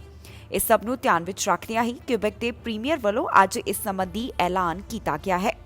ਸੂਬੇ ਦੇ ਪ੍ਰੀਮੀਅਰ ਦਾ ਕਹਿਣਾ ਹੈ ਕਿ ਸੂਬੇ ਦੇ ਵਿੱਚ ਇਸ ਸਿਸਟਮ ਦੀ ਸ਼ੁਰੂਆਤ ਕਰਨ ਦੇ ਨਾਲ ਪ੍ਰੋਵਿੰਸ ਦੇ ਵਿੱਚ ਲਾਕਡਾਊਨ ਲਗਾਉਣ ਦੀ ਜ਼ਰੂਰਤ ਨਹੀਂ ਪਵੇਗੀ, ਜਿਸ ਦਾ ਮਤਲਬ ਹੈ ਕਿ ਇਸ ਦੇ ਨਾਲ ਲਾਕਡਾਊਨ ਤੋਂ ਬਚਾਅ ਹੋ ਸਕੇਗਾ। ਕਿਉਂਕਿ ਜਿਨ੍ਹਾਂ ਵੱਲੋਂ ਕੋਵਿਡ-19 ਵੈਕਸੀਨ ਦੀ 2 ਡੋਜ਼ ਹਾਸਲ ਕੀਤੀ ਜਾ ਚੁੱਕੀ ਹੈ, ਉਹਨਾਂ ਦੇ ਵਾਸਤੇ ਜ਼ਿੰਦਗੀ ਆਮ ਵਾਂਗ ਹੋਣੀ ਜ਼ਰੂਰੀ ਹੈ। ਇਨ੍ਹਾਂ ਗੱਲਾਂ ਦਾ ਪ੍ਰਗਟਾਵਾ ਵੀ ਕਿਊਬੈਕ ਦੇ ਪ੍ਰੀਮੀਅਰ ਵੱਲੋਂ ਕੀਤਾ ਗਿਆ ਹੈ। ਜ਼ਿਕਰਯੋਗ ਹੈ ਕਿ ਪਹਿਲਾਂ ਦੇ ਮੁਕਾਬਲੇ ਕੈਨੇਡਾ ਦੇ ਵਿੱਚ ਕੋਰੋਨਾ ਵਾਇਰਸ ਦੇ ਮਾਮਲੇ ਵਧਦੇ ਨਜ਼ਰ ਆ ਰਹੇ ਨੇ। ਡਾਕਟਰ ਥੇਰੇਸਾ ਟੀਮ ਵੱਲੋਂ ਕੋਵਿਡ-19 ਦੀ ਚੌਥੀ ਲਹਿਰ ਦੇ ਸੰਬੰਧੀ ਚੇਤਾਵਨੀ ਵੀ ਜਾਰੀ ਕੀਤੀ ਜਾ ਚੁੱਕੀ ਹੈ। ਉਹਨਾਂ ਦਾ ਕਹਿਣਾ ਹੈ ਕਿ ਇਹ ਲਹਿਰ ਡੈਲਟਾ ਵੇਰੀਐਂਟ ਦੇ ਨਾਲ ਜੁੜੀ ਹੋ ਸਕਦੀ ਹੈ। ਇਸ ਸਭ ਨੂੰ ਧਿਆਨ ਵਿੱਚ ਰੱਖਦਿਆਂ ਹੁਣ ਕਿਊਬੈਕ ਵੱਲੋਂ ਇੱਕ ਕਦਮ ਚੁੱਕਿਆ ਗਿਆ ਹੈ, ਜਿੱਥੇ ਕੋਵਿਡ-19 ਵੈਕਸੀਨ ਪਾਸਪੋਰਟ ਸਿਸਟਮ ਦੀ ਸ਼ੁਰੂਆਤ ਕੀਤੀ ਜਾ ਰਹੀ ਹੈ। ਬ੍ਰਿਟਿਸ਼ ਕੋਲੰਬੀਆ ਦੇ ਵਿੱਚ ਇੱਕ ਵਾਰ ਫਿਰ ਤੋਂ ਕੋਰੋਨਾ ਵਾਇਰਸ ਦੇ ਮਾਮਲਿਆਂ ਦੀ ਰਫ਼ਤਾਰ ਵਧਦੀ ਹੋਈ ਦਿਖਾਈ ਦੇ ਰਹੀ ਹੈ। ਬ੍ਰਿਟਿਸ਼ ਕੋਲੰਬੀਆ ਦੇ ਵਿੱਚ 24 ਘੰਟਿਆਂ ਦੌਰਾਨ 342 ਮਾਮਲਿਆਂ ਦੀ ਪੁਸ਼ਟੀ ਹੋਈ ਹੈ। ਮਾਹਿਰਾਂ ਵੱਲੋਂ ਇਸ ਸੰਬੰਧੀ ਆਪਣੇ ਜੋ ਵਿਚਾਰ ਸਾਂਝੇ ਕੀਤੇ ਗਏ, ਉੱਥੇ ਉਹਨਾਂ ਦਾ ਦੱਸਣਾ ਹੈ ਕਿ ਬ੍ਰਿਟਿਸ਼ ਕੋਲੰਬੀਆ ਦੇ ਵਿੱਚ ਜੋ ਕੋਰੋਨਾ ਵਾਇਰਸ ਦੇ ਮਾਮਲੇ ਹੁਣ ਵਧ ਰਹੇ ਹਨ, ਇਸ ਦੇ ਪਿੱਛੇ ਡੈਲਟਾ ਵੇਰੀਐਂਟ ਕਾਰਨ ਹੈ। ਮਈ 27 ਤੋਂ ਬਾਅਦ ਬ੍ਰਿਟਿਸ਼ ਕੋਲੰਬੀਆ ਦੇ ਵਿੱਚ 24 ਘੰਟਿਆਂ ਦੌਰਾਨ ਕਾਫੀ ਜ਼ਿਆਦਾ ਕੋਰੋਨਾ ਵਾਇਰਸ ਦੇ ਮਾਮਲੇ ਸਾਹਮਣੇ ਆਏ। ਬ੍ਰਿਟਿਸ਼ ਕੋਲੰਬੀਆ ਦੇ ਵਿੱਚ 24 ਘੰਟਿਆਂ ਦੌਰਾਨ 342 ਕੋਰੋਨਾ ਮਾਮਲਿਆਂ ਦੀ ਪੁਸ਼ਟੀ ਹੋਈ ਹੈ। ਪ੍ਰੋਵਿੰਸ਼ੀਅਲ ਮਿਨਿਸਟਰੀ ਆਫ ਹੈਲਥ ਵੱਲੋਂ ਜਾਣਕਾਰੀ ਦਿੱਤੀ ਗਈ ਹੈ ਕਿ ਇਸ ਪ੍ਰੋਵਿੰਸ ਦੇ ਵਿੱਚ 1764 ਐਕਟਿਵ ਕੋਰੋਨਾ ਵਾਇਰਸ ਦੇ ਮਾਮਲੇ ਹਨ। ਇਨ੍ਹਾਂ ਨਵੇਂ ਕੇਸਿਸ ਦੇ ਵਿੱਚੋਂ ਅੱਧੇ ਮਾਮਲੇ ਬ੍ਰਿਟਿਸ਼ ਕੋਲੰਬੀਆਸ ਇੰਟੀਰੀਅਰ ਤੋਂ ਸਾਹਮਣੇ ਆਏ। ਜਾਣਕਾਰੀ ਦੇ ਲਈ ਦੱਸ ਦਈਏ ਕਿ ਇੰਟੀਰੀਅਰ ਹੈਲਥ ਤੋਂ 171 ਕੋਰੋਨਾ ਵਾਇਰਸ ਦੇ ਮਾਮਲੇ ਸਾਹਮਣੇ ਆਏ ਤੇ ਇੱਥੇ ਐਕਟਿਵ ਕੋਰੋਨਾ ਮਾਮਲਿਆਂ ਦੀ ਗਿਣਤੀ 945 ਹੈ। ਫਰੇਜ਼ਰ ਹੈਲਥ ਤੋਂ 66 ਮਾਮਲੇ ਸਾਹਮਣੇ ਆਏ। ਐਕਟਿਵ ਕੇਸਿਸ ਦੀ ਗਿਣਤੀ 388 ਹੈ। ਵੈਨਕੂਵਰ ਕੋਸਟਲ ਹੈਲਥ ਤੋਂ 57 ਕੋਰੋਨਾ ਦੇ ਮਾਮਲੇ ਸਾਹਮਣੇ ਆਏ ਅਤੇ 258 ਐਕਟਿਵ ਕੇਸਿਸ ਦੀ ਗਿਣਤੀ ਹੈ। ਆਈਲੈਂਡ ਹੈਲਥ ਤੋਂ 32 ਕੋਰੋਨਾ ਦੇ ਮਾਮਲੇ ਸਾਹਮਣੇ ਆਏ ਅਤੇ 109 ਐਕਟਿਵ ਕੇਸਿਸ ਦੀ ਗਿਣਤੀ ਹੈ। ਨਾਰਦਰਨ ਹੈਲਥ ਤੋਂ 13 ਮਾਮਲੇ ਸਾਹਮਣੇ ਆਏ ਅਤੇ 52 ਐਕਟਿਵ ਮਾਮਲਿਆਂ ਦੀ ਗਿਣਤੀ ਹੈ। ਬ੍ਰਿਟਿਸ਼ ਕੋਲੰਬੀਆ ਦੇ ਵਿੱਚ ਹਸਪਤਾਲ ਅੰਦਰ 55 ਮਰੀਜ਼ ਹਨ, ਜਿਨ੍ਹਾਂ ਵਿੱਚੋਂ 23 ਮਰੀਜ਼ ਇੰਟੈਂਸਿਵ ਕੇਅਰ ਅਧੀਨ ਹਨ। ਪ੍ਰੋਵਿੰਸ ਦੇ ਵਿੱਚ ਹੁਣ ਤੱਕ ਕੋਰੋਨਾ ਵਾਇਰਸ ਦੇ ਕਾਰਨ 1772 ਜਾਨਾਂ ਜਾ ਚੁੱਕੀਆਂ ਹਨ। ਦੱਸਣਯੋਗ ਹੈ ਕਿ ਬ੍ਰਿਟਿਸ਼ ਕੋਲੰਬੀਆ ਦੇ ਵਿੱਚ 81.5% ਆਬਾਦੀ ਨੂੰ ਕੋਵਿਡ-19 ਵੈਕਸੀਨ ਦੀ ਇੱਕ ਡੋਜ਼ ਲੱਗ ਚੁੱਕੀ ਹੈ ਅਤੇ 67.9% ਆਬਾਦੀ ਨੂੰ ਕੋਵਿਡ-19 ਵੈਕਸੀਨ ਦੀ 2 ਡੋਜ਼ ਲੱਗ ਚੁੱਕੀ ਹੈ। ਬ੍ਰਿਟਿਸ਼ ਕੋਲੰਬੀਆ ਦੇ ਵਿੱਚ ਜੋ ਇੱਕਦਮ ਕੋਰੋਨਾ ਵਾਇਰਸ ਦੇ ਮਾਮਲਿਆਂ ਅੰਦਰ ਵਾਧਾ ਦੇਖਿਆ ਜਾ ਰਿਹਾ ਹੈ, ਮਾਹਿਰਾਂ ਵੱਲੋਂ ਇਸ ਦੇ ਪਿੱਛੇ ਡੈਲਟਾ ਵੇਰੀਐਂਟ ਨੂੰ ਕਾਰਨ ਦੱਸਿਆ ਜਾ ਰਿਹਾ ਹੈ। ਉਹਨਾਂ ਦਾ ਕਹਿਣਾ ਹੈ ਕਿ ਪ੍ਰੋਵਿੰਸ ਦੇ ਵਿੱਚ ਡੈਲਟਾ ਵੇਰੀਐਂਟ ਦੇ ਕਾਰਨ ਕੋਰੋਨਾ ਮਾਮਲੇ ਵਧ ਰਹੇ ਹਨ। ਅਲਬਰਟਾ ਵੱਲੋਂ ਆਪਣੇ ਨਵੇਂ ਪੀਐਨਬੀ ਡਰਾਅ ਦਾ ਐਲਾਨ ਕੀਤਾ ਗਿਆ। ਇਸ ਡਰਾਅ ਦੇ ਵਿੱਚ ਪਹਿਲਾਂ ਦੇ ਮੁਕਾਬਲੇ ਸੀਆਰਐਸ ਸਕੋਰ ਹੇਠਾਂ ਆਇਆ, ਜੋ ਕਿ 300 ਦਰਜ ਕੀਤਾ ਗਿਆ। ਅਲਬਰਟਾ ਵੱਲੋਂ 348 ਉਮੀਦਵਾਰਾਂ ਨੂੰ ਸੱਦੇ ਜਾਰੀ ਕੀਤੇ ਗਏ ਨੇ। ਦੱਸ ਦਈਏ ਕਿ ਅਲਬਰਟਾ ਵੱਲੋਂ ਇਸ ਸਾਲ ਦੇ ਵਿੱਚ 6000 ਤੋਂ ਵੱਧ ਉਮੀਦਵਾਰਾਂ ਨੂੰ ਸੱਦੇ ਜਾਰੀ ਕੀਤੇ ਜਾਣੇ ਹਨ। ਅਲਬਰਟਾ ਵੱਲੋਂ ਆਪਣੇ ਨਵੇਂ ਪੀਐਨਬੀ ਡਰਾਅ ਦਾ ਐਲਾਨ ਕੀਤਾ ਗਿਆ। ਇਸ ਪੀਐਨਬੀ ਡਰਾਅ ਦੇ ਵਿੱਚ ਸੀਆਰਐਸ ਸਕੋਰ 300 ਦੇ ਉੱਪਰ ਆ ਗਿਆ। ਅਲਬਰਟਾ ਵੱਲੋਂ ਜੁਲਾਈ 27 ਨੂੰ ਜੋ ਡਰਾਅ ਕੱਢਿਆ ਗਿਆ, ਉਸ ਦੀ ਜਾਣਕਾਰੀ ਸਾਂਝੀ ਕੀਤੀ ਗਈ ਹੈ। ਅਲਬਰਟਾ ਇਮੀਗ੍ਰੈਂਟ ਨੋਮੀਨੀ ਪ੍ਰੋਗਰਾਮ ਦੇ ਵੱਲੋਂ 148 ਐਕਸਪ੍ਰੈਸ ਐਂਟਰੀ ਉਮੀਦਵਾਰਾਂ ਨੂੰ ਸੱਦੇ ਜਾਰੀ ਕੀਤੇ ਗਏ। ਇਸ ਵਾਸਤੇ ਉਮੀਦਵਾਰਾਂ ਨੂੰ ਘੱਟੋ-ਘੱਟ 300 ਕੰਪਰੀਹੈਂਸਿਵ ਰੈਂਕਿੰਗ ਸਿਸਟਮ ਸਕੋਰਸ ਦੀ ਜ਼ਰੂਰਤ ਸੀ। ਅਲਬਰਟਾ ਵੱਲੋਂ ਜੋ ਇਸ ਤੋਂ ਪਹਿਲਾਂ ਪੀਐਨਬੀ ਡਰਾਅ ਕੱਢਿਆ ਗਿਆ, ਉਸ ਦੇ ਮੁਕਾਬਲੇ ਇਸ ਡਰਾਅ ਦੇ ਵਿੱਚ ਘੱਟ ਉਮੀਦਵਾਰਾਂ ਨੂੰ ਸੱਦੇ ਦਿੱਤੇ ਗਏ, ਪਰ ਪਿਛਲੇ ਡਰਾਅ ਦੇ ਮੁਕਾਬਲੇ ਇਸ ਵਾਰ ਦੇ ਡਰਾਅ ਦੇ ਵਿੱਚ ਸੀਆਰਐਸ ਸਕੋਰ ਹੇਠਾਂ ਆਇਆ ਹੈ। ਜਾਣਕਾਰੀ ਦੇ ਮੁਤਾਬਕ ਅਲਬਰਟਾ ਵੱਲੋਂ ਹੁਣ ਤੱਕ ਇਸ ਸਾਲ ਦੌਰਾਨ ਜਿਹੜੇ ਡਰਾਅ ਕੱਢੇ ਗਏ, ਉਹਨਾਂ ਦੇ ਵਿੱਚ 2761 ਐਕਸਪ੍ਰੈਸ ਐਂਟਰੀ ਉਮੀਦਵਾਰਾਂ ਨੂੰ ਪ੍ਰੋਵਿੰਸ਼ੀਅਲ ਨੋਮੀਨੇਸ਼ਨ ਦੇ ਲਈ ਇਨਵੀਟੇਸ਼ਨ ਦਿੱਤੇ ਜਾ ਚੁੱਕੇ ਹਨ। ਅਲਬਰਟਾ ਵੱਲੋਂ 2021 ਦੇ ਦੌਰਾਨ 6250 ਉਮੀਦਵਾਰਾਂ ਨੂੰ ਨੋਮੀਨੇਸ਼ਨ ਸਰਟੀਫਿਕੇਟਸ ਦਿੱਤੇ ਜਾਣੇ ਹਨ। ਦੱਸਣਯੋਗ ਹੈ ਕਿ ਕੈਨੇਡਾ ਦੇ ਇਮੀਗ੍ਰੇਸ਼ਨ ਵਿਭਾਗ ਵੱਲੋਂ ਜੋ ਆਪਣਾ ਟੀਚਾ ਮਿੱਥਿਆ ਗਿਆ ਹੈ, ਉਸ ਨੂੰ ਪੂਰਾ ਕਰਨ ਦੇ ਵਾਸਤੇ ਵਿਭਾਗ ਕਾਫੀ ਜ਼ਿਆਦਾ ਗੰਭੀਰ ਨਜ਼ਰ ਆ ਰਿਹਾ ਹੈ। ਜਿੱਥੇ ਵੱਖ-ਵੱਖ ਐਕਸਪ੍ਰੈਸ ਐਂਟਰੀ ਡਰਾਅ ਕੱਢੇ ਜਾ ਰਹੇ ਨੇ, ਇਸ ਦੇ ਨਾਲ ਹੀ ਵੱਖ-ਵੱਖ ਸੂਬਿਆਂ ਵੱਲੋਂ ਵੀ ਪੀਐਨਬੀ ਡਰਾਅ ਲਗਾਤਾਰ ਕੱਢੇ ਜਾ ਰਹੇ ਹਨ, ਜਿਸ ਦੇ ਤਹਿਤ ਕਈ ਉਮੀਦਵਾਰਾਂ ਦੀ ਕਿਸਮਤ ਜਾਗ ਰਹੀ ਹੈ। ਕੋਰੋਨਾ ਪਾਬੰਦੀਆਂ ਲੱਗੀਆਂ ਹੋਣ ਦੇ ਕਾਰਨ ਪਿਛਲੇ ਸਾਲ ਇਮੀਗ੍ਰੇਸ਼ਨ ਦਾ ਟਾਰਗੇਟ ਪੂਰਾ ਨਹੀਂ ਹੋ ਸਕਿਆ। ਇਸ ਦੇ ਚੱਲਦਿਆਂ ਇਸ ਵਾਰ ਦਾ ਟੀਚਾ ਪੂਰਾ ਕਰਨ ਦੇ ਲਈ ਉਹਨਾਂ ਉਮੀਦਵਾਰਾਂ ਨੂੰ ਜ਼ਿਆਦਾ ਮੌਕੇ ਦਿੱਤੇ ਜਾ ਰਹੇ ਨੇ, ਜਿਹੜੇ ਪਹਿਲਾਂ ਹੀ ਕੈਨੇਡਾ ਦੇ ਵਿੱਚ ਰਹਿ ਰਹੇ ਹਨ। ਕਿਰਾਏ ਤੇ ਕਾਰ ਲੈਣ ਵਾਲੇ ਸਾਵਧਾਨ ਹੋ ਜਾਓ, ਕਿਉਂਕਿ ਬ੍ਰਿਟਿਸ਼ ਕੋਲੰਬੀਆ ਦੀ ਇੱਕ ਔਰਤ ਵੱਲੋਂ ਇਸ ਸੰਬੰਧੀ ਇੱਕ ਚੇਤਾਵਨੀ ਜਾਰੀ ਕੀਤੀ ਗਈ ਹੈ। ਇਸ ਔਰਤ ਵੱਲੋਂ ਆਪਣਾ ਤਜਰਬਾ ਦੱਸਿਆ ਗਿਆ ਤੇ ਨਾਲ ਹੀ ਉਸ ਦਾ ਕਹਿਣਾ ਹੈ ਕਿ ਕਾਰ ਰੈਂਟ ਦੇ ਉੱਪਰ ਲੈਣ ਤੋਂ ਪਹਿਲਾਂ ਜੋ ਰੈਂਟਲ ਇੰਸ਼ੋਰੈਂਸ ਪਾਲਿਸੀ ਹੈ, ਉਸ ਦੀ ਫਾਈਨ ਸਲਿੱਪ ਨੂੰ ਚੰਗੀ ਤਰ੍ਹਾਂ ਪੜ੍ਹਿਆ ਜਾਵੇ। ਇਸ ਔਰਤ ਵੱਲੋਂ ਅਜਿਹਾ ਕਿਉਂ ਕਿਹਾ ਜਾ ਰਿਹਾ ਹੈ, ਉਸ ਵੱਲੋਂ ਕਿਉਂ ਆਪਣਾ ਤਜਰਬਾ ਸਾਂਝਾ ਕੀਤਾ ਗਿਆ, ਸਾਰੀ ਜਾਣਕਾਰੀ ਦੱਸਾਂਗੇ ਇਸ ਖਬਰ ਦੇ ਵਿੱਚ। ਜਿਹੜੇ ਬ੍ਰਿਟਿਸ਼ ਕੋਲੰਬੀਆ ਵਾਸੀ ਇਹਨਾਂ ਗਰਮੀਆਂ ਦੇ ਵਿੱਚ ਕਿਰਾਏ ਦੇ ਉੱਪਰ ਕਾਰ ਲੈਣ ਦੀ ਯੋਜਨਾ ਬਣਾ ਰਹੇ ਹਨ, ਉਹ ਸਾਵਧਾਨ ਹੋ ਜਾਣ। क्योंकि ब्रिटिश कोलंबिया की एक औरत वालों इस संबंधी चेतावनी जारी की गई है। उसका कहना है कि कार रेंट के उपर लैण तो पहला इस कार की रेंटल इंश्योरेंस पॉलिसी नूं ध्यान दे नाल पढ़िया जावे। विंसरा नामक औरत नूं उस वेले $4,424 तक का झटका लग्या जदों उसनूं लग्या कि ਉਹ रेंटल इंश्योरेंस ਦੇ ਨਾਲ पूरी तरह कवर्ड है। इस औरत का कहना है कि यह बिल देखण तो बाद ਉਹ काफी ज्यादा चौंक गई। इस औरत वालों जानकारी साझी की गई कि जुलाई महीने की शुरुआत दौरान वो अपने परिवार नूं मिलण वास्ते कैलगरी गई। जदों ਉਹ ਐਲਬਰਟਾ ਦੇ ਨੈਸ਼ਨਲ ਰੈਂਟਲ ਕਾਰ ਕਾਊਂਟਰ ਦੇ ਉੱਪਰ ਗਈ ਤਾਂ ਸਟਾਫ ਮੈਂਬਰਾਂ ਨੇ ਕਿਹਾ ਕਿ ਕੋਈ ਵੀ ਕਾਰ ਉਪਲਬਧ ਨਹੀਂ ਹੈ। ਇਸ ਦੌਰਾਨ ਉਹਨਾਂ ਨੇ ਇਸ ਔਰਤ ਨੂੰ ਪੁੱਛਿਆ ਕਿ ਉਸ ਨੂੰ ਪਿਕਅਪ ਟਰੱਕ ਚਾਹੀਦਾ ਹੈ ਤਾਂ ਵਿੰਸਰਾ ਵੱਲੋਂ ਇਸ ਦੇ ਵਾਸਤੇ ਹਾਂ ਕਰ ਦਿੱਤੀ ਗਈ। ਇਸ ਔਰਤ ਵੱਲੋਂ ਅਜਿਹਾ ਕਰਨ ਦੇ ਲਈ ਹਾਂ ਇਸ ਲਈ ਕੀਤੀ ਗਈ ਕਿਉਂਕਿ ਉਸ ਨੂੰ ਲੱਗਿਆ ਕਿ ਕ੍ਰੈਡਿਟ ਕਾਰਡ ਦੇ ਨਾਲ ਇਸ ਦੀ ਕਵਰੇਜ ਹੋ ਜਾਵੇਗੀ। ਜਦੋਂ ਇਹ ਔਰਤ ਕੈਲਗਰੀ ਪਹੁੰਚੀ ਤਾਂ ਇਸ ਦੌਰਾਨ ਟਰੱਕ ਇੱਕ ਹੇਲਸਟਾਰਮ ਦੌਰਾਨ ਨੁਕਸਾਨਿਆ ਗਿਆ। ਜਦੋਂ ਇਹ ਔਰਤ ਵਾਪਸ ਆਈ ਤਾਂ ਉਸ ਵੱਲੋਂ ਵਾਹਨ ਮੋੜਿਆ ਗਿਆ ਅਤੇ ਕਲੇਮ ਫਾਈਲ ਕੀਤਾ ਗਿਆ, ਪਰ ਉਹ ਇਹ ਦੇਖ ਕੇ ਹੈਰਾਨ ਹੋ ਗਈ ਕਿ ਉਸ ਦੇ ਕ੍ਰੈਡਿਟ ਕਾਰਡ ਦੇ ਨਾਲ ਪਿਕਅਪ ਟਰੱਕ ਦੀ ਇੰਸ਼ੋਰੈਂਸ ਕਵਰ ਨਹੀਂ ਹੋਵੇਗੀ। ਜਦੋਂ ਵਿੰਸਰਾ ਨੇ ਆਪਣੀ ਕ੍ਰੈਡਿਟ ਕਾਰਡ ਦੀ ਫਾਈਨ ਪ੍ਰਿੰਟ ਨੂੰ ਇੱਕ ਵਾਰ ਫਿਰ ਤੋਂ ਪੜ੍ਹਿਆ ਤਾਂ ਉਸ ਨੂੰ ਪਤਾ ਚੱਲਿਆ ਕਿ ਇਸ ਪਿਕਅਪ ਟਰੱਕ ਦੀ ਇੰਸ਼ੋਰੈਂਸ ਇਸ ਦੇ ਨਾਲ ਕਵਰ ਨਹੀਂ ਹੋਵੇਗੀ। ਇਹ ਜਾਣਨ ਤੋਂ ਬਾਅਦ ਵਿੰਸਰਾ ਨੂੰ ਕਾਫੀ ਝਟਕਾ ਲੱਗਿਆ। ਜੇਕਰ ਇਸ ਔਰਤ ਦੇ ਕੋਲ ICBC ਦੀ ਆਪਸ਼ਨਲ ਰੋਡ ਸਟਾਰ ਜਾਂ ਫਿਰ ਰੋਡ ਸਾਈਡ ਪਲੱਸ ਪੈਕੇਜ ਹੁੰਦੀ ਤਾਂ ਫਿਰ ਇਸ ਪਿਕਅਪ ਟਰੱਕ ਦੀ ਇੰਸ਼ੋਰੈਂਸ ਕਵਰ ਹੋ ਸਕਦੀ ਸੀ। ਦ ਇੰਸ਼ੋਰੈਂਸ ਬਿਊਰੋ ਆਫ ਕੈਨੇਡਾ ਦਾ ਕਹਿਣਾ ਹੈ ਕਿ ਇਹ ਬੇहद ਜ਼ਰੂਰੀ ਹੈ ਕਿ ਕਿਸੇ ਵੀ ਇੰਸ਼ੋਰੈਂਸ ਪਾਲਿਸੀ ਦੇ ਫਾਈਨ ਪ੍ਰਿੰਟ ਨੂੰ ਚੰਗੀ ਤਰ੍ਹਾਂ ਪੜ੍ਹਿਆ ਜਾਵੇ। ਹੁਣ ਇਸ ਵਿੰਸਰਾ ਨਾਮ ਦੀ ਔਰਤ ਵੱਲੋਂ ਆਪਣਾ ਤਜਰਬਾ ਇਸ ਕਰਕੇ ਸਾਂਝਾ ਕੀਤਾ ਗਿਆ ਹੈ ਤਾਂ ਕਿ ਬਾਕੀ ਲੋਕਾਂ ਨੂੰ ਇਸ ਤੋਂ ਜਾਣਕਾਰੀ ਹਾਸਲ ਹੋ ਸਕੇ। ਜੋ ਗਲਤੀ ਇਸ ਵੱਲੋਂ ਕੀਤੀ ਗਈ ਹੈ ਬਾਕੀ ਲੋਕ ਅਜਿਹੀ ਗਲਤੀ ਨਾ ਕਰਨ। ਅਮਰੀਕਾ ਜਾਣ ਵਾਲੇ ਯਾਤਰੀਆਂ ਦੇ ਵਾਸਤੇ ਕੀ ਜ਼ਰੂਰੀ ਹੋਵੇਗਾ, ਇਸ ਦੇ ਬਾਰੇ ਜਾਣਕਾਰੀ ਵਾਈਟ ਹਾਊਸ ਵੱਲੋਂ ਸਾਂਝੀ ਕੀਤੀ ਗਈ ਹੈ। ਉਹਨਾਂ ਦਾ ਕਹਿਣਾ ਹੈ ਕਿ ਬਾਈਡਨ ਐਡਮਿਨਿਸਟ੍ਰੇਸ਼ਨ ਵੱਲੋਂ ਇਸ ਸੰਬੰਧੀ ਯੋਜਨਾ ਤਿਆਰ ਕੀਤੀ ਜਾ ਰਹੀ ਹੈ। ਅਮਰੀਕਾ ਦੇ ਵਿੱਚ ਦਾਖਲ ਹੋਣ ਵਾਲੇ ਯਾਤਰੀਆਂ ਦੇ ਕੋਵਿਡ-19 ਵੈਕਸੀਨ ਲੱਗੀ ਹੋਣੀ ਜ਼ਰੂਰੀ ਹੈ। ਦੱਸ ਦਈਏ ਕਿ ਬਾਈਡਨ ਪ੍ਰਸ਼ਾਸਨ ਦੇ ਉੱਪਰ ਬਾਰਡਰ ਖੋਲ੍ਹਣ ਅਤੇ ਯਾਤਰੀਆਂ ਨੂੰ ਆਉਣ ਦੀ ਇਜਾਜ਼ਤ ਦਿੱਤੇ ਜਾਣ ਸੰਬੰਧੀ ਜ਼ੋਰ ਪਾਇਆ ਜਾ ਰਿਹਾ ਹੈ। ਦੱਸ ਦਈਏ ਅਮਰੀਕਾ ਦੇ ਵਿੱਚ ਅਜੇ ਐਸਟ੍ਰਾਜੈਨੇਕਾ ਵੈਕਸੀਨ ਨੂੰ ਮਨਜ਼ੂਰੀ ਨਹੀਂ ਮਿਲੀ ਤੇ ਨਾ ਹੀ ਅਮਰੀਕਾ ਦੇ ਵਿੱਚ ਕੋਵਿਡ-19 ਵੈਕਸੀਨ ਮਿਕਸ ਐਂਡ ਮੈਚ ਕਰਕੇ ਲਗਾਉਣ ਸੰਬੰਧੀ ਅਪਰੂਵ ਕੀਤਾ ਗਿਆ ਹੈ। ਵਾਈਟ ਹਾਊਸ ਆਫੀਸ਼ੀਅਲਸ ਦੇ ਵੱਲੋਂ ਜਾਣਕਾਰੀ ਦਿੱਤੀ ਗਈ ਹੈ ਕਿ ਬਾਈਡਨ ਪ੍ਰਸ਼ਾਸਨ ਵੱਲੋਂ ਇਹ ਕਦਮ ਚੁੱਕਿਆ ਜਾ ਰਿਹਾ ਹੈ ਕਿ ਜਿਹੜੇ ਵੀ ਫੋਰਨ ਵਿਜ਼ਿਟਰਸ US ਦੇ ਵਿੱਚ ਦਾਖਲ ਹੋਣ ਉਹਨਾਂ ਦੇ ਕੋਵਿਡ-19 ਵੈਕਸੀਨ ਲੱਗੀ ਹੋਵੇ। ਅਮਰੀਕਾ ਵੱਲੋਂ ਯਾਤਰਾ ਸੰਬੰਧੀ ਢਿੱਲ ਦੇਣ ਤੋਂ ਪਹਿਲਾਂ ਇਹ ਕਦਮ ਚੁੱਕਿਆ ਜਾ ਸਕਦਾ ਹੈ ਜਿਸ ਦੇ ਵਿੱਚ ਯਾਤਰੀਆਂ ਦੇ ਵੈਕਸੀਨ ਨੂੰ ਜ਼ਰੂਰੀ ਕੀਤਾ ਜਾਵੇਗਾ, ਜਿਸ ਦਾ ਮਤਲਬ ਹੈ ਕਿ ਜਿਹੜੇ ਵੀ ਦੇਸ਼ ਦੇ ਵਿੱਚ ਫੋਰਨ ਸਿਟੀਜ਼ਨ ਸ਼ਾਮਿਲ ਹੋਣਗੇ ਉਹਨਾਂ ਦੇ ਕੋਵਿਡ-19 ਵੈਕਸੀਨ ਦੀ 2 ਡੋਜ਼ ਲੱਗੀ ਹੋਣੀ ਚਾਹੀਦੀ ਹੈ। ਅਮਰੀਕਾ ਵੱਲੋਂ ਡੈਲਟਾ ਵੇਰੀਐਂਟ ਦੇ ਫੈਲਾਅ ਨੂੰ ਧਿਆਨ ਵਿੱਚ ਰੱਖਦਿਆਂ ਕੁਝ ਦੇਸ਼ਾਂ ਦੇ ਉੱਪਰ ਯਾਤਰਾ ਸੰਬੰਧੀ ਸਖਤੀਆਂ ਕੀਤੀਆਂ ਗਈਆਂ ਨੇ। ਅਮਰੀਕਾ ਦੇ ਵਿੱਚ ਦਾਖਲ ਹੋਣ ਵਾਲੇ ਯਾਤਰੀਆਂ ਨੂੰ ਕੋਵਿਡ-19 ਵੈਕਸੀਨ ਸੰਬੰਧੀ ਪ੍ਰੂਫ ਦਿਖਾਉਣਾ ਹੋਵੇਗਾ। ਇਸ ਦੇ ਨਾਲ ਹੀ ਯਾਤਰਾ ਦੇ 3 ਦਿਨਾਂ ਦੇ ਦੌਰਾਨ ਦਾ ਕੋਵਿਡ-19 ਟੈਸਟ ਦਿਖਾਉਣਾ ਵੀ ਜ਼ਰੂਰੀ ਹੋਵੇਗਾ। ਦੱਸ ਦਈਏ ਕਿ ਬਾਈਡਨ ਪ੍ਰਸ਼ਾਸਨ ਤੋਂ ਲਗਾਤਾਰ ਕੋਰੋਨਾ ਦੌਰਾਨ ਜੋ ਯਾਤਰਾ ਸੰਬੰਧੀ ਪਾਬੰਦੀਆਂ ਲਗਾਈਆਂ ਗਈਆਂ ਉਹਨਾਂ ਨੂੰ ਹਟਾਉਣ ਦੀ ਮੰਗ ਕੀਤੀ ਜਾ ਰਹੀ ਹੈ। ਟਰੈਵਲ ਇੰਡਸਟਰੀ ਦਾ ਕਹਿਣਾ ਹੈ ਕਿ ਇਸ ਇੰਡਸਟਰੀ ਨੂੰ ਕੋਰੋਨਾ ਵਾਇਰਸ ਦੇ ਕਾਰਨ ਕਾਫੀ ਘਾਟਾ ਝੱਲਣਾ ਪੈ ਰਿਹਾ ਹੈ। ਜਾਣਕਾਰੀ ਦੇ ਲਈ ਦੱਸੀਏ ਕਿ ਅਮਰੀਕਾ ਵੱਲੋਂ ਅਜੇ ਐਸਟ੍ਰਾਜੈਨੇਕਾ ਟੀਕੇ ਨੂੰ ਮਨਜ਼ੂਰੀ ਨਹੀਂ ਦਿੱਤੀ ਗਈ।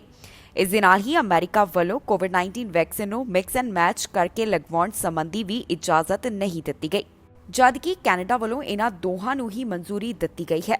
ਕੈਨੇਡਾ ਦੇ ਵਿੱਚ ਹੋਣ ਵਾਲੀਆਂ ਜਲਦ ਚੋਣਾਂ ਸੰਬੰਧੀ ਡਾਕਟਰ ਥੈਰੇਸਾ ਟੇਮ ਵੱਲੋਂ ਵੋਟਰਸ ਦੇ ਲਈ ਖਾਸ ਜਾਣਕਾਰੀ ਸਾਂਝੀ ਕੀਤੀ ਗਈ ਹੈ।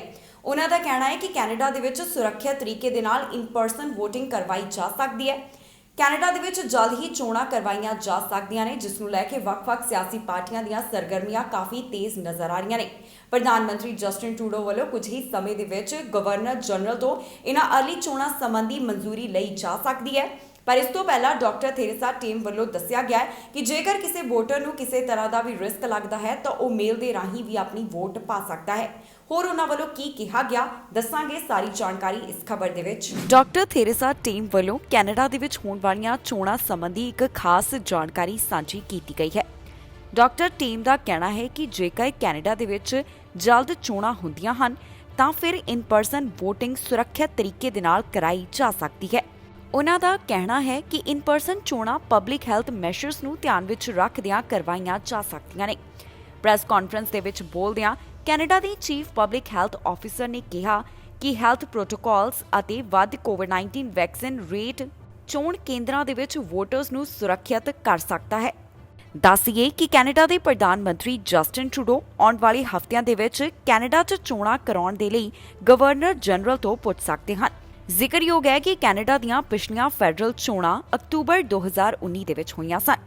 ਇਸ ਤੋਂ 5 ਮਹੀਨਿਆਂ ਬਾਅਦ WHO ਵੱਲੋਂ ਕੋਵਿਡ-19 ਪੈਂਡੈਮਿਕ ਡਿਕਲੇਅਰ ਕੀਤਾ ਗਿਆ।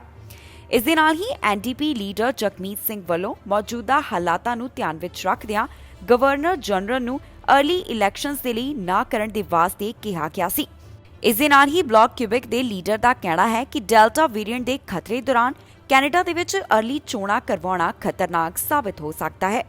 ਦੱਸੀਏ ਕਿ ਡਾਕਟਰ ਟੀਮ ਵੱਲੋਂ ਵੋਟਰਸ ਨੂੰ ਕਿਹਾ ਗਿਆ ਹੈ ਕਿ ਜੇਕਰ ਉਹਨਾਂ ਨੂੰ ਕਿਸੇ ਵੀ ਤਰ੍ਹਾਂ ਦਾ ਕੋਈ ਰਿਸਕ ਲੱਗਦਾ ਹੈ ਤਾਂ ਉਹ ਮੇਲ ਦੇ ਰਾਹੀਂ ਵੋਟ ਪਾ ਸਕਦੇ ਹਨ। ਕੈਨੇਡਾ ਦੇ ਵਿੱਚ ਜਲਦ ਹੀ ਚੋਣਾਂ ਕਰਵਾਈਆਂ ਜਾ ਸਕਦੀਆਂ ਨੇ। ਵੱਖ-ਵੱਖ ਸਿਆਸੀ ਪਾਰਟੀਆਂ ਦੀਆਂ ਸਰਗਰਮੀਆਂ ਵੀ ਕਾਫੀ ਤੇਜ਼ ਨਜ਼ਰ ਆ ਰਹੀਆਂ ਨੇ, ਪਰ ਇਸ ਦੇ ਨਾਲ ਹੀ ਕੋਰੋਨਾ ਵੇਰੀਐਂਟ ਦੇ ਖਤਰੇ ਨੇ ਵੀ ਚਿੰਤਾ ਵਧਾਈ ਹੋਈ ਹੈ। ਇਸ ਦੇ ਬਾਰੇ ਹੀ ਡਾਕਟਰ ਟੀਮ ਵੱਲੋਂ ਖਾਸ ਜਾਣਕਾਰੀ ਸਾਂਝੀ ਕੀਤੀ ਗਈ ਹੈ। ਅਲਬਰਟਾ ਵੱਲੋਂ ਐਲਾਨ ਕੀਤਾ ਗਿਆ ਸੂਬੇ ਦੇ ਵਿੱਚੋਂ ਕੋਰੋਨਾ ਪਾਬੰਦੀਆਂ ਹਟਾਈਆਂ ਜਾਣਗੀਆਂ। ਇਸ ਤੋਂ ਬਾਅਦ ਫੈਡਰਲ ਹੈਲਥ ਮਿਨਿਸਟਰ ਵੱਲੋਂ ਅਲਬਰਟਾ ਨੂੰ ਇੱਕ ਪੱਤਰ ਜਾਰੀ ਕੀਤਾ ਗਿਆ, ਜਿਸ ਦੇ ਵਿੱਚ ਇਸ ਸੰਬੰਧੀ ਕਾਰਨ ਪੁੱਛਿਆ ਗਿਆ ਹੈ। ਅਲਬਰਟਾ ਵੱਲੋਂ ਜੋ ਇਹ ਫੈਸਲਾ ਲਿਆ ਗਿਆ ਕਿ ਕੋਵਿਡ-19 ਪੋਜ਼ਿਟਿਵ ਨੂੰ ਵੀ ਇਕਾਂਤਵਾਸ ਕਰਨ ਦੀ ਜ਼ਰੂਰਤ ਨਹੀਂ ਹੋਵੇਗੀ, ਇਸ ਸੰਬੰਧੀ ਕਾਰਨ ਜਿਹੜਾ ਹੈ ਉਹ ਅਲਬਰਟਾ ਤੋਂ ਪੁੱਛਿਆ ਜਾ ਰਿਹਾ ਹੈ। ਅਲਬਰਟਾ ਵੱਲੋਂ ਕੋਰੋਨਾ ਵਾਇਰਸ ਦੀਆਂ ਸਾਰੀਆਂ ਪਾਬੰਦੀਆਂ ਹਟਾਉਣ ਦੇ ਬਾਰੇ ਐਲਾਨ ਕੀਤਾ ਗਿਆ, ਜਿਸ ਤੋਂ ਬਾਅਦ ਅਲਬਰਟਾ ਨੂੰ ਫੈਡਰਲ ਹੈਲਥ ਮਿਨਿਸਟਰ ਵੱਲੋਂ ਕਾਰਨ ਸਪਸ਼ਟ ਕਰਨ ਦੇ ਵਾਸਤੇ ਲੈਟਰ ਭੇਜਿਆ ਗਿਆ ਹੈ।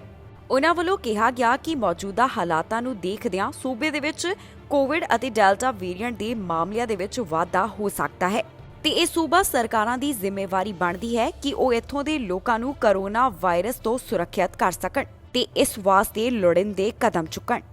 ਉਨ੍ਹਾਂ ਦਾ ਕਹਿਣਾ ਹੈ ਕਿ ਸਾਨੂੰ ਜ਼ਰੂਰਤ ਹੈ ਕਿ ਵੱਧ ਤੋਂ ਵੱਧ ਲੋਕਾਂ ਨੂੰ ਕੋਵਿਡ-19 ਵੈਕਸੀਨ ਜਲਦ ਲਗਾਈ ਜਾਵੇ ਤਾਂ ਕਿ ਡੈਲਟਾ ਵੇਰੀਐਂਟ ਦੇ ਖਤਰੇ ਨੂੰ ਟਾਲਿਆ ਜਾਵੇ।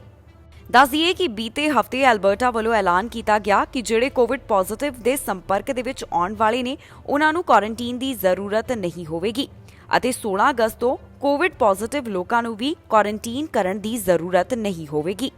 ਅਲਬਰਟਾ ਦੇ ਪ੍ਰੀਮੀਅਰ ਵੱਲੋਂ ਇਸ ਸੰਬੰਧੀ ਜਾਣਕਾਰੀ ਦਿੱਤੀ ਗਈ ਹੈ ਕਿ ਸੂਬੇ ਦੀ ਚੀਫ ਮੈਡੀਕਲ ਆਫੀਸਰ ਦੇ ਵੱਲੋਂ ਕਿਹਾ ਗਿਆ ਸੀ ਕਿ ਉਹਨਾਂ ਦੇ ਕੋਲ ਕੋਰੋਨਾ ਪਾਬੰਦੀਆਂ ਹਟਾਉਣ ਦੀ ਯੋਜਨਾ ਹੈ ਜੋ ਕਿ ਵਿਗਿਆਨ ਅਤੇ ਅੰਕੜਿਆਂ ਤੇ ਆਧਾਰਿਤ ਹੈ।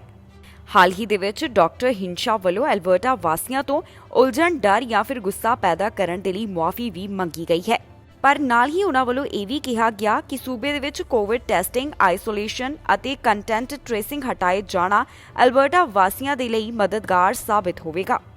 ਇਸ ਸਭ ਤੋਂ ਬਾਅਦ ਹੁਣ ਫੈਡਰਲ ਹੈਲਥ ਮਿਨਿਸਟਰ ਵੱਲੋਂ ਅਲਬਰਟਾ ਨੂੰ ਇੱਕ ਪੱਤਰ ਭੇਜਿਆ ਗਿਆ ਹੈ, ਜਿਸ ਦੇ ਵਿੱਚ ਉਹਨਾਂ ਨੇ ਪਾਬੰਦੀਆਂ ਹਟਾਉਣ ਸੰਬੰਧੀ ਉਹਨਾਂ ਤੋਂ ਸਪਸ਼ਟ ਕਾਰਨ ਪੁੱਛਿਆ ਹੈ। ਕੈਨੇਡਾ ਦੇ ਵਿੱਚ ਇੱਕ ਵਾਰ ਫਿਰ ਤੋਂ ਕੋਰੋਨਾ ਵਾਇਰਸ ਦੇ ਮਾਮਲੇ ਵਧਦੇ ਹੋਏ ਦਿਖਾਈ ਦੇ ਰਹੇ ਨੇ। ਮਾਹਿਰਾਂ ਦਾ ਕਹਿਣਾ ਹੈ ਕਿ ਇਸ ਦੇ ਪਿੱਛੇ ਡੈਲਟਾ ਵੇਰੀਐਂਟ ਕਾਰਨ ਹੈ, ਜਿਸ ਕਾਰਨ ਇਹ ਜਿਹੜੇ ਮਾਮਲੇ ਨੇ ਇਹਨਾਂ ਦੇ ਵਿੱਚ ਵਾਧਾ ਦਰਜ ਕੀਤਾ ਜਾ ਰਿਹਾ ਹੈ। ਕੈਨੇਡੀਅਨਸ ਨੂੰ ਅਪੀਲ ਕੀਤੀ ਜਾ ਰਹੀ ਹੈ ਕਿ ਜਿਨ੍ਹਾਂ ਨੇ ਕੋਵਿਡ-19 ਵੈਕਸੀਨ ਨਹੀਂ ਲਗਵਾਈ ਉਹ ਵੀ ਜਲਦ ਇਹ ਟੀਕਾ ਹਾਸਲ ਕਰ ਲੈਣ।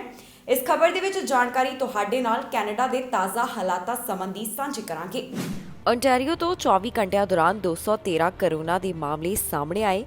ਹੁਣ ਤੱਕ ਸੂਬੇ ਦੇ ਵਿੱਚ 5,51,338 ਕੋਰੋਨਾ ਦੇ ਕੁੱਲ ਮਾਮਲੇ ਸਾਹਮਣੇ ਆ ਚੁੱਕੇ ਹਨ।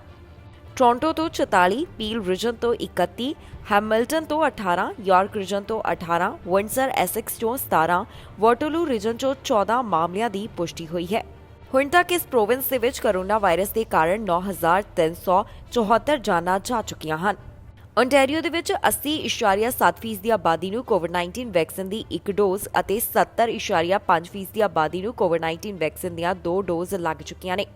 ਓਨਟਾਰੀਓ ਦੇ ਵਿੱਚ ਐਕਟਿਵ ਕੋਰੋਨਾ ਵਾਇਰਸ ਮਾਮਲਿਆਂ ਦੀ ਗਿਣਤੀ 1,706 ਹੈ, ਜਦਕਿ ਰਿਕਵਰਡ ਮਾਮਲਿਆਂ ਦਾ ਅੰਕੜਾ 5,40,258 ਹੈ। ਮਿਨਿਸਟਰੀ ਆਫ ਹੈਲਥ ਵੱਲੋਂ ਸਾਂਝੀ ਕੀਤੀ ਗਈ ਜਾਣਕਾਰੀ ਦੇ ਮੁਤਾਬਕ ਓਨਟਾਰੀਓ ਦੇ ਵਿੱਚ 113 ਮਰੀਜ਼ ਹਸਪਤਾਲ ਦੇ ਵਿੱਚ ਨੇ। ਇੰਟੈਂਸਿਵ ਕੇਅਰ ਅਧੀਨ 110 ਅਤੇ ਆਈਸੀਯੂ ਦੇ ਵਿੱਚ 78 ਮਰੀਜ਼ਾਂ ਦੀ ਗਿਣਤੀ ਹੈ। ਕਿਊਬੈਕ ਦੇ ਵਿੱਚ ਮਈ ਮਹੀਨੇ ਤੋਂ ਬਾਅਦ ਅੱਜ 300 ਕੋਰੋਨਾ ਵਾਇਰਸ ਦੇ ਮਾਮਲੇ ਸਾਹਮਣੇ ਆਏ ਹਨ। ਕਿਊਬੈਕ ਦੇ ਵਿੱਚ ਕੋਰੋਨਾ ਵਾਇਰਸ ਦੇ ਮਾਮਲਿਆਂ ਨੂੰ ਦੇਖਦਿਆਂ ਸੂਬੇ ਦੇ ਵਿੱਚ ਵੈਕਸੀਨ ਪਾਸਪੋਰਟ ਸਿਸਟਮ ਲਾਗੂ ਕੀਤਾ ਜਾ ਰਿਹਾ ਹੈ, ਜਿਸ ਦੀ ਜਾਣਕਾਰੀ ਕਿਊਬੈਕ ਦੇ ਪ੍ਰੀਮੀਅਰ ਵੱਲੋਂ ਸਾਂਝੀ ਕੀਤੀ ਗਈ। ਮੈਨੀਟੋਬਾ ਤੋਂ 24 ਘੰਟਿਆਂ ਦੌਰਾਨ 37 ਕੋਰੋਨਾ ਵਾਇਰਸ ਦੇ ਮਾਮਲੇ ਦਰਜ ਕੀਤੇ ਗਏ ਅਤੇ 2 ਜਾਨਾਂ ਇਸ ਵਾਇਰਸ ਦੇ ਕਾਰਨ ਗਈਆਂ ਨੇ। ਕੈਨੇਡਾ ਦੇ ਵਿੱਚ ਹੁਣ ਤੱਕ 14.4 ਮਿਲੀਅਨ ਦੇ ਕਰੀਬ ਕੁੱਲ ਕੋਰੋਨਾ ਦੇ ਮਾਮਲੇ ਸਾਹਮਣੇ ਆ ਚੁੱਕੇ ਨੇ। 26,634 ਜਾਨਾਂ ਇਸ ਵਾਇਰਸ ਦੇ ਕਾਰਨ ਜਾ ਚੁੱਕੀਆਂ ਨੇ। ਇਸ ਦੇ ਨਾਲ ਹੀ ਕੈਨੇਡਾ ਦੇ ਵਿੱਚ 14 ਮਿਲੀਅਨ ਦੇ ਕਰੀਬ ਰਿਕਵਰਡ ਮਾਮਲਿਆਂ ਦੀ ਗਿਣਤੀ ਹੈ। ਇਸ ਦੇ ਨਾਲ ਹੀ ਜਾਂਦੇ ਇੱਕ ਵਾਰ ਫਿਰ ਤੋਂ ਨਜ਼ਰ ਮਾਰਦੇ ਹਾਂ ਅੱਜ ਦੀਆਂ ਚੋਣਵੀਆਂ ਖਬਰਾਂ ਦੇ ਉੱਪਰ। ਕੈਨੇਡਾ ਦੀਆਂ ਪਾਰਟੀਆਂ ਬਾਰੇ ਆਇਆ ਪੋਲ, ਲਿਬਰਲ ਪਾਰਟੀ ਨਜ਼ਰ ਆ ਰਹੀ ਹੈ ਅੱਗੇ। ਟਰੂਡੋ ਕਰ ਸਕਦੇ ਕਈ ਕਾਮਿਆਂ ਦੇ ਲਈ ਟੀਕਾ ਲਾਜ਼ਮੀ, ਕਿਬੇਕ ਦੀ ਵੈਕਸੀਨ ਸਿਸਟਮ ਦੀ ਕੀਤੀ ਤਾਰੀਫ। ਅਫਗਾਨੀ ਸ਼ਰਨਾਰਥੀਆਂ ਦੀ ਪਹਿਲੀ ਫਲਾਈਟ ਪਹੁੰਚੀ ਕੈਨੇਡਾ ਦੇ ਇਮੀਗ੍ਰੇਸ਼ਨ ਮੰਤਰੀ ਨੇ ਸਾਂਝੀ ਕੀਤੀ ਇਸ ਦੀ ਜਾਣਕਾਰੀ। ਕੈਨੇਡਾ ਨੇ ਕੱਢਿਆ ਐਕਸਪ੍ਰੈਸ ਐਂਟਰੀ ਡਰਾਅ ਦੇ ਵਿੱਚ 3000 ਉਮੀਦਵਾਰਾਂ ਨੂੰ ਮਿਲੇ ਸੱਦੇ। ਟੈਕਸਸ ਦੇ ਵਿੱਚ ਵਾਪਰਿਆ ਸੜਕ ਹਾਦਸਾ, 10 ਜਾਣਿਆਂ ਦੀ ਮੌਤ, 12 ਜਾਣੇ ਜ਼ਖਮੀ। ਬ੍ਰਿਟਿਸ਼ ਕੋਲੰਬੀਆ ਦੇ ਵਿੱਚ ਲੋਕਾਂ ਨੂੰ ਖਾਲੀ ਕਰਨੇ ਪੈਣਗੇ ਘਰ, ਹਾਈਵੇ 97 ਨੇੜੇ ਲੱਗੀ ਅੱਗ ਕਾਰਨ ਚੁੱਕਿਆ ਕਦਮ। ਲਿਟਨ ਦੇ ਵਿੱਚ $78 ਮਿਲੀਅਨ ਦਾ ਹੋਇਆ ਨੁਕਸਾਨ, ਜੰਗਲ ਦੀ ਅੱਗ ਦੇ ਕਾਰਨ ਸ਼ਹਿਰ ਹੋਇਆ ਪ੍ਰਭਾਵਿਤ। ਖਬਰਾਂ ਦੇ ਇਸ ਬੁਲੇਟਿਨ ਦੇ ਵਿੱਚ ਇੰਨਾ ਹੀ। ਨਵੀਆਂ ਤੇ ਤਾਜ਼ੀਆਂ ਖਬਰਾਂ ਲੈ ਕੇ ਫੇਰ ਤੋਂ ਹਾਜ਼ਰ ਹੋਵਾਂਗੇ। ਫਿਲਹਾਲ ਮੈਨੂੰ ਇੰਦਰਪ੍ਰੀਤ ਕੌਰ ਪੰਨੂ ਨੂੰ ਦਿਓ ਇਜਾਜ਼ਤ ਤੇ ਤੁਸੀਂ ਵੇਖਦੇ ਰਹੋ ਟੀਵੀ ਪੰਜਾਬ।